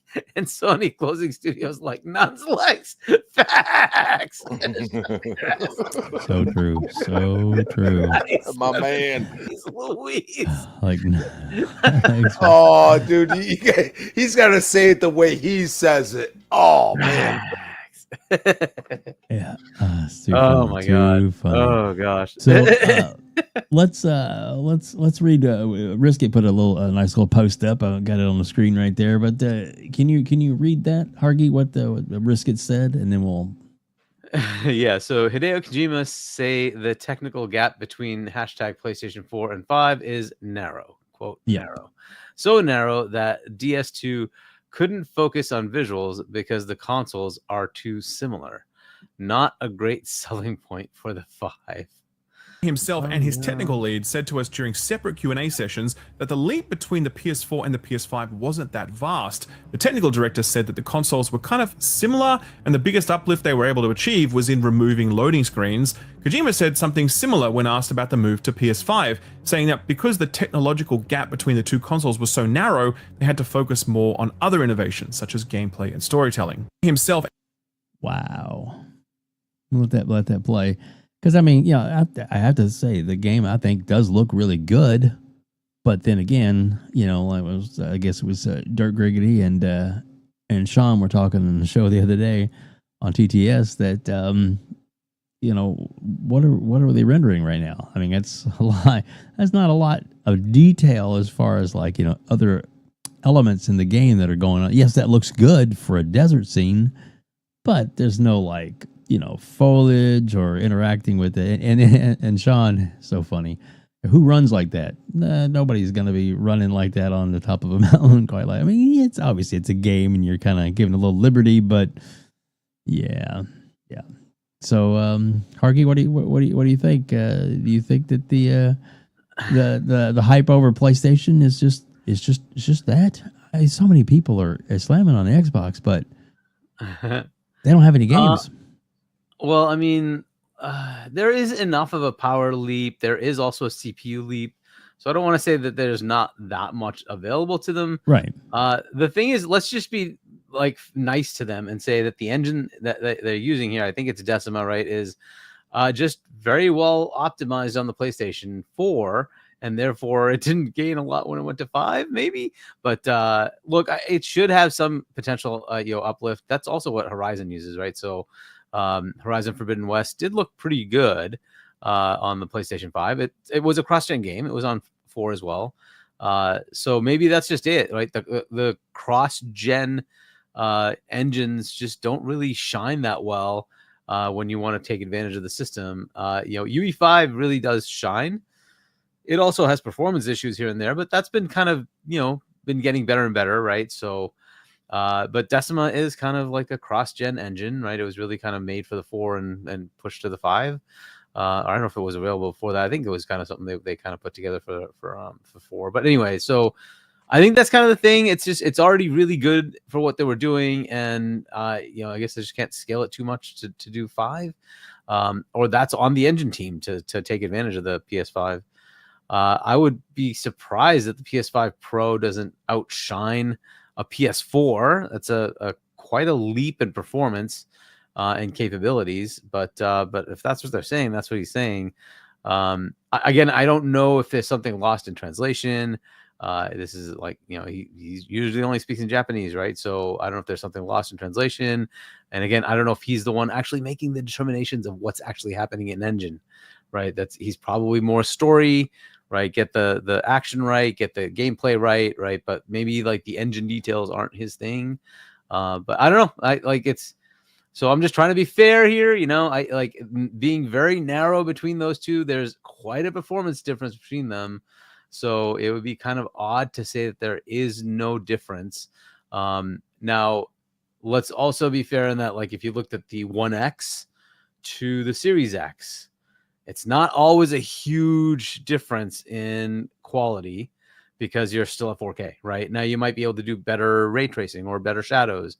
That's a possibility. It may not show as well, right? Because in the normal gameplay stuff, you're really just looking at the main, game. Maybe the lighting can make a massive impact, but a lot of the stuff they did to fake it on the 1X was really good. it was really well done, right? So the PS4 and the One X were generally pretty good. The PS4 was a little outclassed by the One X, but it wasn't that much of a difference. It wasn't like, you know, night and day, but you got some much better quality with the One X here and there. But that's the thing. That maybe that's what he's saying is like if you use the mid-gen refresh model versus the you know, the base PS5, that maybe you don't see that much of a difference in graphics. And you know, most of what we've seen, and that probably holds if you think about the games we've been playing, it's frame rate that really has been the difference. But the visuals, sometimes you see it, sometimes you really don't. The One X version looks like really, really good. So I can kind of see some of that potentially there. But look, it's, you know, that has been our disappointment, like going from gen to gen, has been we got the One X and it was incredible. It was really, really good. What it did was incredible for when it came out. And then when we got to the Series X, we didn't get that big oomph, right? And maybe that's what he's saying with the PS4 Pro to the PS5. Say, well, yeah, cool. It does a few cool things, but like all these games, it basically is like a res bump. Is it really that much of a capability bump? And maybe that's what he's saying. So I don't know. I'm just guessing from what he's, you know, surmising here. It could be the engine itself. It could be that, you know, we've already gotten so much out of the PS4 and Pro that, okay, the bump up isn't seemingly that big. It's fair, right? And we're not really seeing like PS5 to PS5 Pro showing vastly better, you know, graphics, even though there's a lot more power there technically, right? But you have to like, where's the magnifying glass? What's different here? You know, that's kind of how it looks. And unfortunately, it's really just frame rates that change, right? So, so I don't know. I kind of get it, but I also want to be fair that there is a little bit of a bump there. There's a little bit of graphic fidelity there and ray tracing if you want to use it. Does Decima do that? Does it do ray tracing? I don't know if for Horizon Forbidden West had ray tracing. It probably didn't. It probably fakes it out, right? So, but that's just a guess of mine. I don't know, right? So that might be it. It's just like, well, you're not getting those fancy features, right? So yeah, that's just my guess. I don't know. Yeah, Def Leppard's comment's pretty funny. Ponies love blowing around the controllers. Yeah. Too funny. Too funny. Corkenstein, what are your thoughts about this? Does it look good to you? Or are you interested in playing the game, first of all? And then what do you think about these comparisons that, I mean, Kojima's, you know, Jeff's all like big on his thing. And now it's like he's saying it's not that big a deal. What are your thoughts? I'll probably play Death Stranding. I like the first one. I never finished it, sadly, unfortunately. Same. But I like the concept of it. I thought gameplay wise, it changes up a lot of stuff. I know people were comparing it to, you know, Amazon Simulator, you know, but I liked what it did. I think and I've always respected Kojima as a developer because he never tries to do the same thing and just reiterate over and over again. And, you know, every Metal Gear Solid game was something different. It was something new. It innovated gameplay to a certain extent. And that's what I loved about, you know, Kojima and his development style. He just doesn't rest on his laurels. Yeah, his storylines are crazy, but his gameplay and his vision are very well done and deserve a lot of respect in the industry. So I'll be excited. I'll probably definitely get Death Stranding too when it comes out. As far as his comments, I could see it. Like I 100% agree with Hargeet. I think you got to think this game probably started development with the PS4. You know, back when that was happening, and with an older engine, because they don't have a Decima 2, right? It's just the Decima engine. Just Decima. Yeah. And maybe that's starting to reach a point to where they might need to start overhauling it a bit to get a little bit more modernized. So maybe he could mean something with that, like Hargeet was saying. It's just their engine isn't seeing the development power to push visuals to the next level. And that's why you don't really see the difference between what they developed for the PS4, because that was an engine more for the PS4 than it was for something they didn't even know was coming out, like the PS5. So it's hard to develop an engine that you have no idea for something that's coming out. He could mean something like that. And I mean, you see these massive worlds with these things. I don't think I don't think the game really needs that much of a crazy visual leap anyways. I think it's nice to look at. But I mean, if it still looks the same as it did kind of on the PS4 with just a little bit more of an upgrade, I think that would be fine. I think what this is showing looks great as is, but I mean, who knows if this is just kind of running on a PC, emulating a PlayStation. But I don't think it's that big of a deal. I'm going to give him the benefit of the doubt. I don't think he would openly say something like that would be so detrimental without it having some context behind it on what he actually meant. But it'll be interesting to see what happens and see how it actually looks when it releases. I think June, July, I think is the scheduled date for Death Stranding 2. So it's coming up. It's coming soon. Yeah. So we'll see. And hopefully this year's Game Awards, maybe we'll hear about some OD update maybe.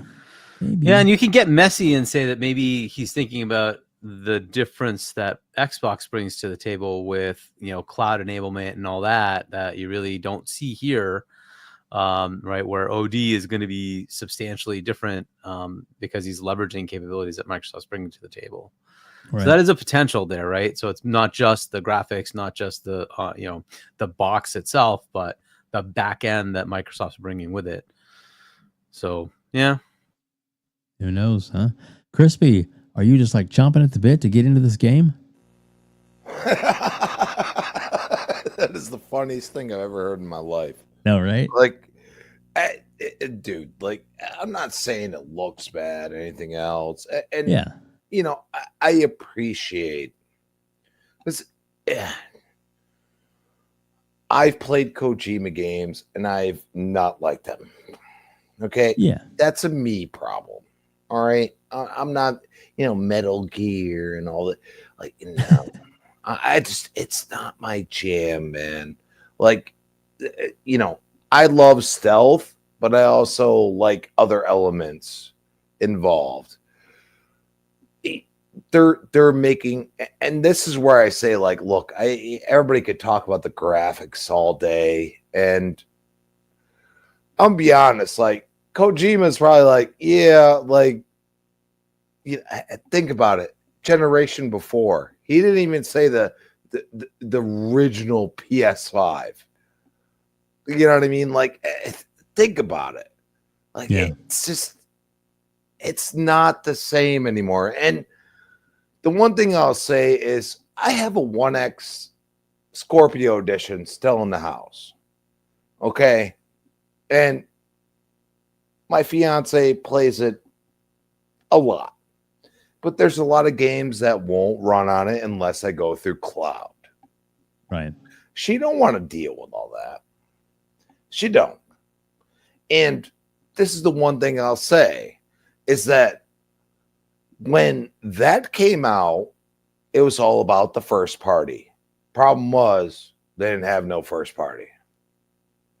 And doesn't it seem similar right now? Doesn't it? Watch your competition, and I'm talking from PlayStation's point of view, and doing exactly the same thing. Because everybody knows this is going to come to PC.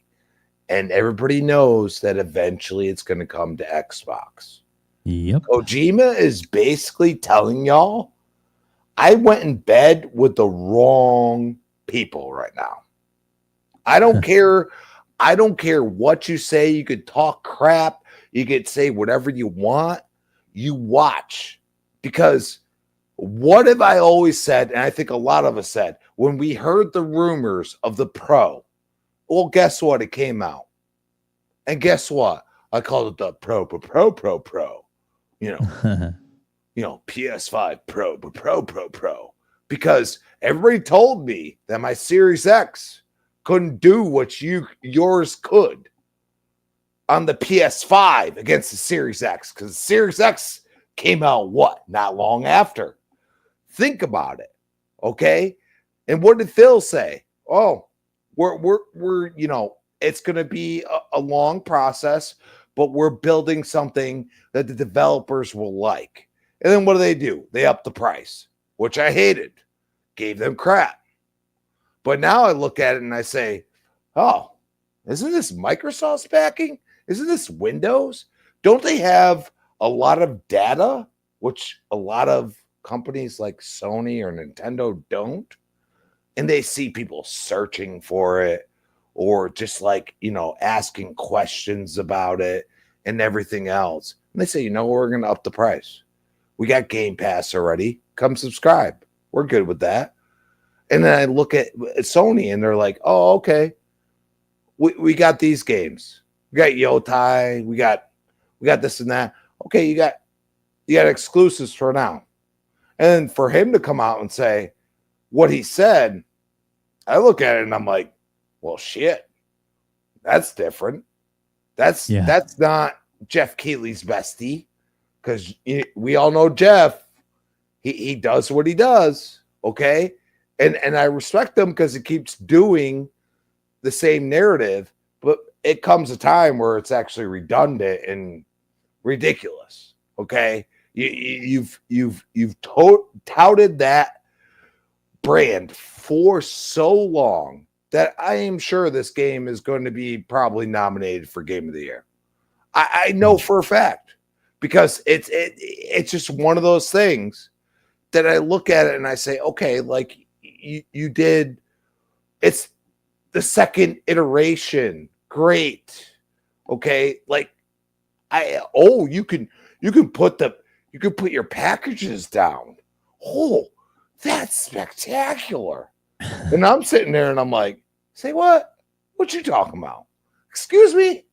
Like, what are we saying? Like, it's kind of stupid. And then on top of it, you see all these multi-plat games. And everybody's like, oh, Doom's going to run better on the Pro. Digital Foundry kind of trashed your ass real quick. Just saying. Like, what you talking about, sir? And keep in mind, these are dudes that love PlayStation. Nah, we're not going to destroy our integrity because it just ain't the same. Oh, okay. Well, that's because Xbox made it better on there. I swear we released games that ran better on there. Excuse me. Like, it's getting a little stupid now. And then for Kojima to go and say, oh, you know what? Not much difference from the iteration before. That's kind of what? Like, y'all ain't going to see that? No, they can't. They don't understand how to see through the tea leaves. And I give, my 1X, it was a bad purchase. Other than having the Scorpio edition. Other than that, it was a bad purchase. It was. Gears played great. Okay? Huge fan of Gears. Gears played great. Other than that, a lot of things took a long time to play good on there. And y'all got to realize that they just came out with a Pro, and y'all are not getting a 6 for a while. And why would you buy it if you bought the Pro already? Yeah. I didn't buy the Series X for a couple years after I bought the 1X. When it was announced, I didn't purchase right off rip. Why would I do that? I just spent $500. What's the point? So I look at that and I say, you know what? Like, we look at things and we're like, I asked for this sometimes. And sometimes, I asked for it and I took it and I said, oh, I love my Gears. Okay, if you love Ghost of Yotai, it's probably going to look amazing on there. They're probably going to optimize it perfectly. But if you want to play other games, it might not be the same because Xbox is like, oh, okay, like you can release on PC too. We're good. Sony's kind of like, I don't know. I don't know if I want that. So it's one of those instances where I say, I'm not interested in the game. Number one. Number two, I don't see nothing special. I don't.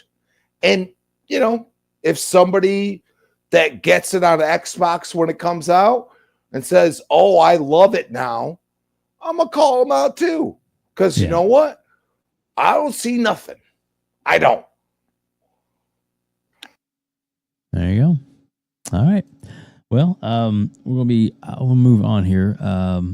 I do want to. I do wish that he would have stayed a little bit longer with the Metal Gear franchise. Love me some Metal Gear, some good stuff, some good stuff. But they digress. He's moving on, and I guess we need to too. Huh? I mean, he made it, but I don't think he has anything to do with he does anything to do with this remake. His team's not working on anything. It's another company, basically, doing a rebuild of it. So it should still be good though, but we'll see. We shall see. And welcome out to the over almost 300 people here watching us live on YouTube and on X and one on Twitch. It's awesome.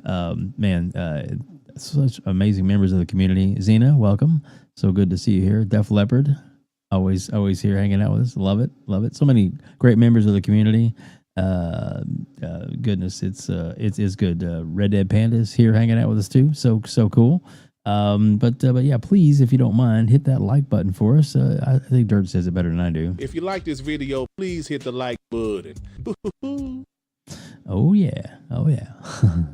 So yeah, I guess we'll Doughboy. That's what that's funny.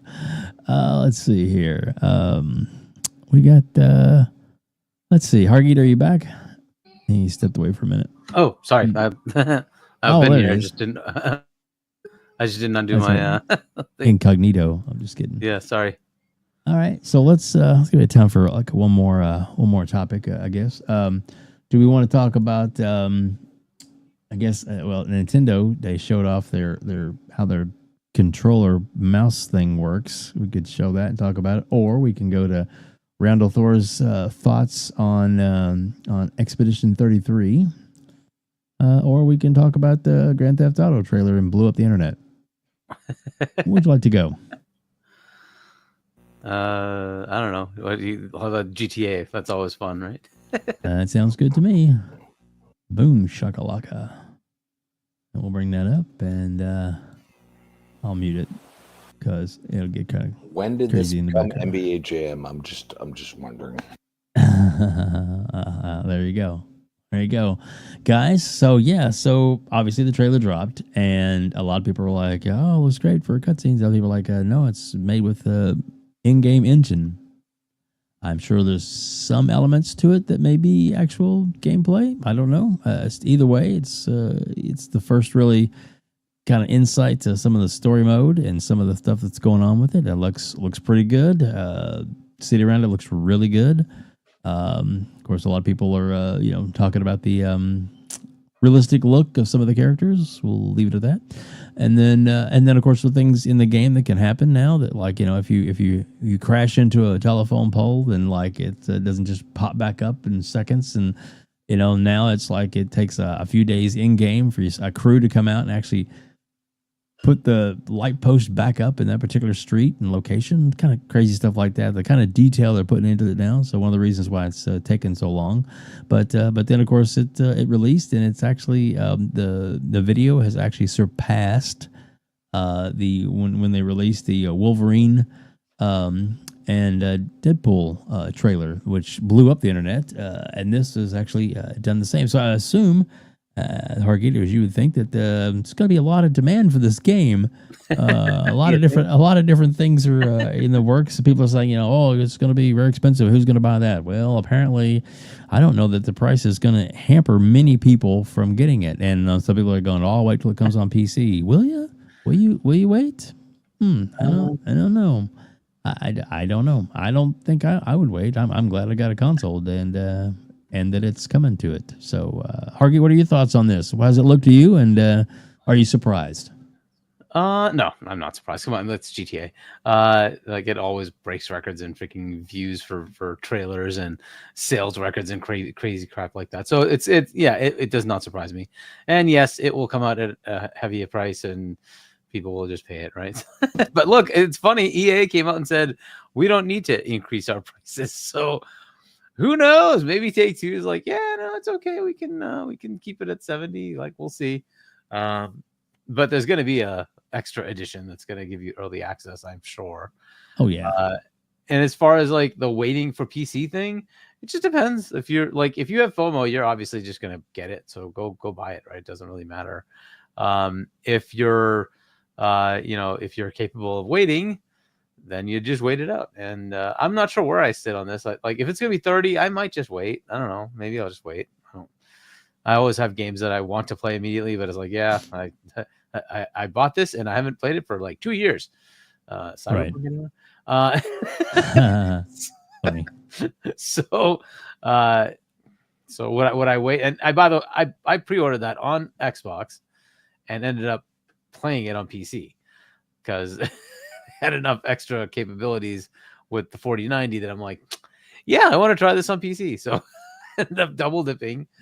Never played it on Xbox and played it on PC instead. So, there you go. Right. So would I buy this on Xbox if it's at 30? Maybe. Are there people who are going to buy it on Xbox at 30? Absolutely, there will be. On PlayStation at 30. I don't know if the PS5 Pro would have a 60. I doubt it, but I'm pretty confident it wouldn't. Unless there's a 60 on the base consoles, then fair enough. But I don't think that'll be the case. So if it's at 30, I think it's gonna be a big interesting question as to how many people stick to their guns. That no, I will not play a 30 FPS game. Calling out all the little PlayStation fanboys who complain about every Xbox game coming out at 30. That eventually get patched at 60. But anyway, yeah, I don't know. I don't know if it is absolutely going to sell. No question. And cost is going to be interesting. I mean, if they charge you like $700, obviously people will not buy it. But if it's like $10 more, $20 more, I think people will just buy it anyway. So it's gonna sell. So. Yeah, whatever. Just like the console, by the way, for Switch 2. Everybody complained about the price, but yeah, they're going to have the biggest console launch in history. They're going to outsell the freaking Wii U in just the launch of the Switch 2. Yeah. Yeah, well, good luck. So what about this comment that we just got in the chat? I don't remember hearing anything about base that. PS5 will run GTA 6 at 60. I mean, I wouldn't bet on that. Is it possible? Sure. You'd basically flip the game. Like crap, though. Right? No, it's not the looks. It's because you would have to turn off all the systems, right? The like you're telling me, like it's computing that you crashed a telephone pole. What if you crashed 400 of them? Every one of those is somebody going and fixing that stuff. It has to compute do, right? I don't know if it's like, and you can say, hey, it doesn't matter. It's just doing a little bit of work here and there. Fair enough. It just adds up. Right, that's just one system. You add hundreds of others, right? And it's like, well, okay, that's all CPU time, and so it's going to take away from frame gen time. I just don't know that it's likely. Generally, Rockstar will make the world as vibrant as possible and target locks at 30s so that it can do that, right? And say, hey, we're going to give you best graphics, at 30, and then do all the systems we want to make the world seem like it's alive, right?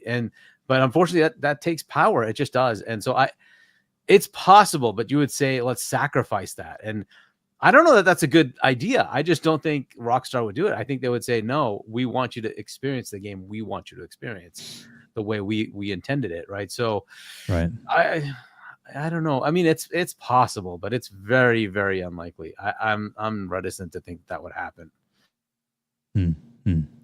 Cork, what do you think, bud? What are your thoughts on this? Does it look good to you? Are you surprised with people that are watching the hell out of this trailer? Oh, definitely not. I mean, it's GTA. This is like a staple in the gaming industry now. It's a legacy of just games of like Mario, GTA. There's certain games that just stand out above the rest that everybody knows, everybody wants to play, and that's GTA. And especially, it's not just because it's more of the same thing at its core concept, yes, but it's also what they do with the systems. I mean, look at 4 to 5 for GTA, and it's massively different worlds, bigger, more immersion, more things happening. with the world going on. Like I said, like Hargeet was saying, like if you down a telephone pole in this one, somebody's, they're going to dispatch something. It's going to get repaired in a few days, things like that. There's a whole that's what Rockstar excels at, is creating. Their world building is hands down the best in the industry. They create living, breathing worlds that are livable. There's people, NPCs living their lives, doing things in these worlds that are happening constantly, whether you're seeing it or not. There's a living, breathing world there, and that's why GTA stands out above the rest, because of its open world and how immersive it is. I as far as PS, it's going to be 30. I mean, you want 60 frames per second, you're going to be looking at significantly reduced draw distance. Shadows significantly reduced, NPC count probably reduced, polys reduced, tons of things that people don't realize that happen on the back end, so you could hit 60. Maybe it might get 40 with the PS Pro, maybe. But like I said, they're gonna have to sacrifice, especially like I said, such a living, breathing world like Grand Theft Auto. It's something that you just can't snap your fingers and be like, yep, we're going to make it 60. I like Hargeet, I'd be very, very, very surprised if this hit 60 right off the bat without taking a major hit to its graphical, fidelity with that. And two, with them making these massive games, they're going to go for parity. It's easier to develop for. Like, that's the biggest thing when you have something like the Pro that's going to demand a higher frame rate, higher graphical, output. At least with the Series S, it's not, you're developing something that a lot of people have kind of for like a mid-gen, on PC or for handheld. Things like that. That's a little bit easier to develop for than trying to really maximize and optimize a massive game like GTA for 60 frames with ray tracing. It's a lot easier to downscale than it is to upscale. So I think that's, I'm almost like 99.99% positive everything's going to be just targeting 30 when it releases. More than likely the Series S. Thanks, Series S, for 38 frames per second. But it's like, no, it's like Hargeet was saying, for them to see the vision that they want and the game to play. And who needs 60 for Grand Theft Auto? It's not a crazy invasive game that needs that power output. I could see a first-person competitive shooter, sure, 60, that makes sense. 120, that makes sense. But for a living, breathing world, you don't need 60. 30 is going to be perfectly fine for this game, and people are going to love it. There you go. I'll have to agree with everything you said on that for sure. Crispy, what are your thoughts? Are you excited for this? Are you chomping at the bit to get a hold of this one, maybe? Well, it is Vice City, so yeah, a little bit of nostalgia. I mean, yeah, maybe go to the strip club and I run. Maybe give me some of that. I mean, other than that, like, they've had it long enough. I mean, when they delayed it, I was like, yeah, dude, like, y'all have had long enough to make this damn game. What's going on? Like, why are you waiting a little longer? Like a year? Even now, it's like, basically a year. So, what are we talking about?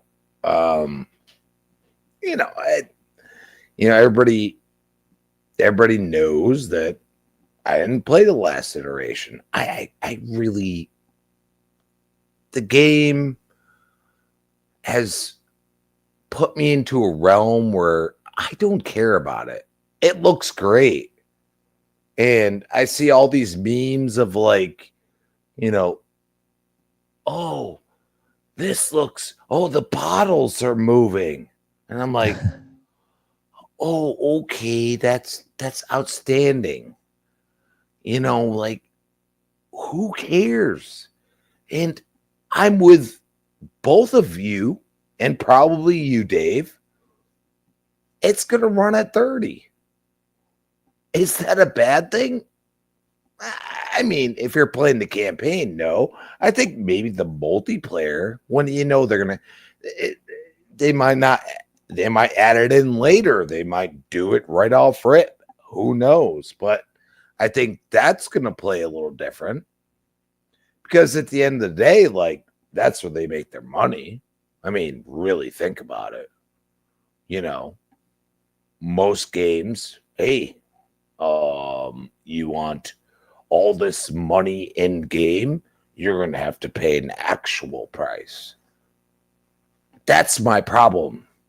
And I mean, release at 100 or not, all I know is if I want to play if I actually get into the game and I want to play the multiplayer, guess what? That's going to cost me more. So if they release it at $100, no, I'm good. You know, I fully believe that GTA Online, if they went free to play, would probably make more money in the end for that company. But they're not going to do that because they developed for how long? Think about it. What is it, 2013? I'm pretty sure. Okay. What are we talking about? It looks good. Oh, it's going to be better on the PS5 Pro. Probably not. They're, you know, they want to sell on the Xbox too. Sorry. Yeah. You know, like, I've seen those memes like, oh, this is what the Series S is going to look like. And I'm like, no, that's maybe the Switch 1. If it comes out there, not going to happen. It's just weird. Like everybody is going to talk all this smack until they go and play a 30 FPS game that they like more. It's a disrespectful thought process to the people that have played games at 120 FPS, even on console. You know what I mean? Like I played Halo, and I don't like Halo. Everybody knows that. I play Gears. Okay, like yes, these are optimized for the Series X. I understand that, but I also play the One X. Guess what? We were 60 when everybody else was 30 on the multiplayer. Like you gotta understand that it becomes a point where like, do you have the right TV?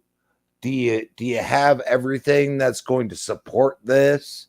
Like these developers, they only make a game. They're not necessarily thinking about this.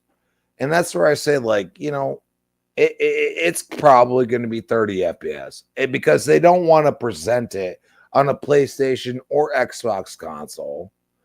That's not going to be, you know, visually at least appealing. And I mean, they showed it. I mean, it looks great, but that doesn't mean that I'm going to spend $100 on it, which I think that's where that's going to go. And they're going to start that process of, okay, $100 for games that are this good because we spent 10 years. You know, it's a little redundant. And then, you know, like there's a lot of people that are going to get into it because they want to play GTA Online and they want to be in the new iteration. It's, you know, that's where all of these views come from. I see so many people throwing out content about being, and they do a great job. They really get in depth. Like somebody can role play being a police officer or something like that. Like it's pretty cool, but at the same time, like I have a life. I gotta cut my grass tomorrow. Like I don't know what to tell you. You know, I just want to, like, if I play a multiplayer game and I get into that GTA, yeah, no, I'm good. Like I just want to play, you know, shoot, kill, you know, throw an axe at somebody, kill. That's what I want to do in a multiplayer game. It's not for everybody, but clearly they killed it. They did what they needed to do. But at the same time, I think it's all stock price. Oh, their stock going down. Okay, release this next trailer. That's all they did. It's fine. I understand it, but that doesn't mean that it's going to get me excited for it. And that's really how I could leave it. Yeah. There you go. There you go. Bram Stoker is my dude. Day Rizzy. And Bram Stoker is back. Oh my goodness. Thanks, Bram Stoker. Never gonna live that down. Never gonna live it down. There you go. There you go. Oh, guys. Wow. What a great show, man. It was awesome having everybody here and everybody join us tonight. And man, so many good things. Hargeet, before we go around the horn, if you don't mind, tell everybody about the Xbox Showcase watch party, and if you don't mind, put the link in the chat again, and we'll get that up there. And fuck you, guy. Just kidding. We love Farq. He is actually a pretty amazing guy and a good member of the community, even if he does rip on me all the time. Thanks, Farq. That's all right. He's allowed to. Yes. All right. Yeah. So the LA watch party, normally we have the Xbox Fan Fest. For those who might have joined later, there's an Xbox, showcase obviously in June, and they usually have a Fan Fest watch party along with it. You can apply in the raffle, and if you get selected, you get to watch with all the fans, along with all the Xbox folks right there, all there too. And then they have some fan events afterwards. They unfortunately have decided not to do that this year, so we are replacing that from the community. We're putting one up instead, and so if you want to go to communityfanfest.com, which I put in the chat, you can go ahead and apply to see if you get selected. We're doing a random selection from everybody who applies, and we will have a FanFest equivalent. So there'll be the watch party for the actual showcase, but also we're going to have some fan events. So there'll be events, interviews, things like that we're trying to line up. All sorts of fun things. Hopefully we can get very cool, fun fan fest for you guys. It will probably be most of the day. Again, we're just trying to line things up. We'll see what happens, but at least we have some things that are kind of ready to go.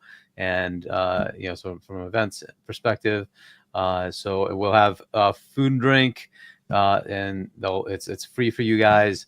But yeah, so you can apply, see if you get in. You'll have to come out to LA on your own. You'll have to be in LA on the 8th of June to watch this, to attend. And you have to be a U.S. person 18 or older. So there you go. I'm excited for it. I'm super excited, and thank you for working toward putting on this event. And with that said, and there'll be merch. There'll be merch. Oh yeah. The thing that was really cool is that well, I shouldn't say cool, but I guess when it first was announced that there wasn't going to be a fan showcase, and I was already planning on going, and already got my tickets ready to go. Then some great members of the community, which I was hoping to meet up with, like Mr. Boomstick and Asante, were like, "Oh, I think I'm going to cancel. I'm just going to hold off." And I was like, "Oh, it's a bummer." And then Hargeet, with his due diligence and some other great members of the community, put together an idea, and everybody else kind of jumped on it, and they're working hard to get it going. And now, like Mr. Boomstick is back on, Asante back on. Other great members of the community are going to be there. In fact, in this lovely picture, you can even see, look, there's Corkenstein right there. Look, right next to Colt Eastwood. Colt Eastwood's not going to be able to make it this year because his daughter's graduating that day. So we understand that. Colt will still, hopefully in the future, for that one. But yeah, like I said, there's Mr. Boomstick in that picture. There's Lord Cognito, of course, Hargeet Chani, Fonz.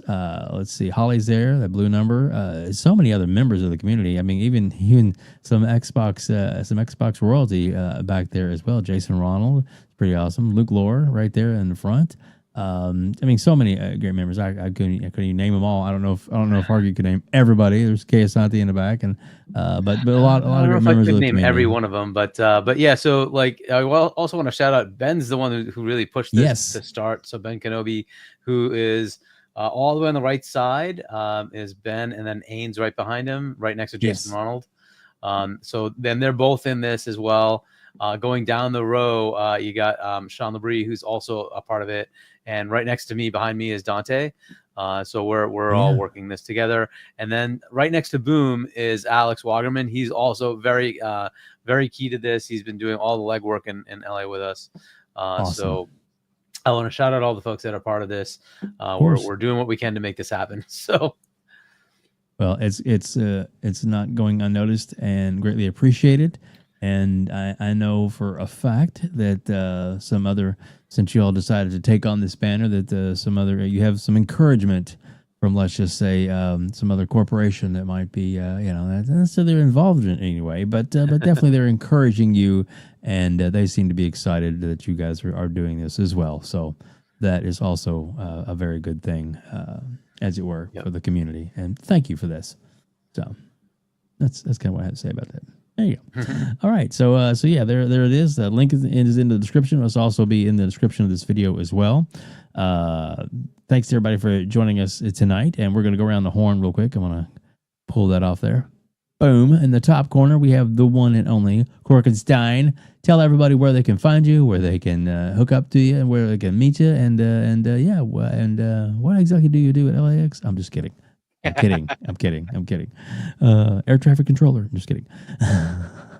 Yeah. Thank you to everybody. Awesome panel, Crispy, Webb, Dave and Hargeet, your community as well. Great conversation going on.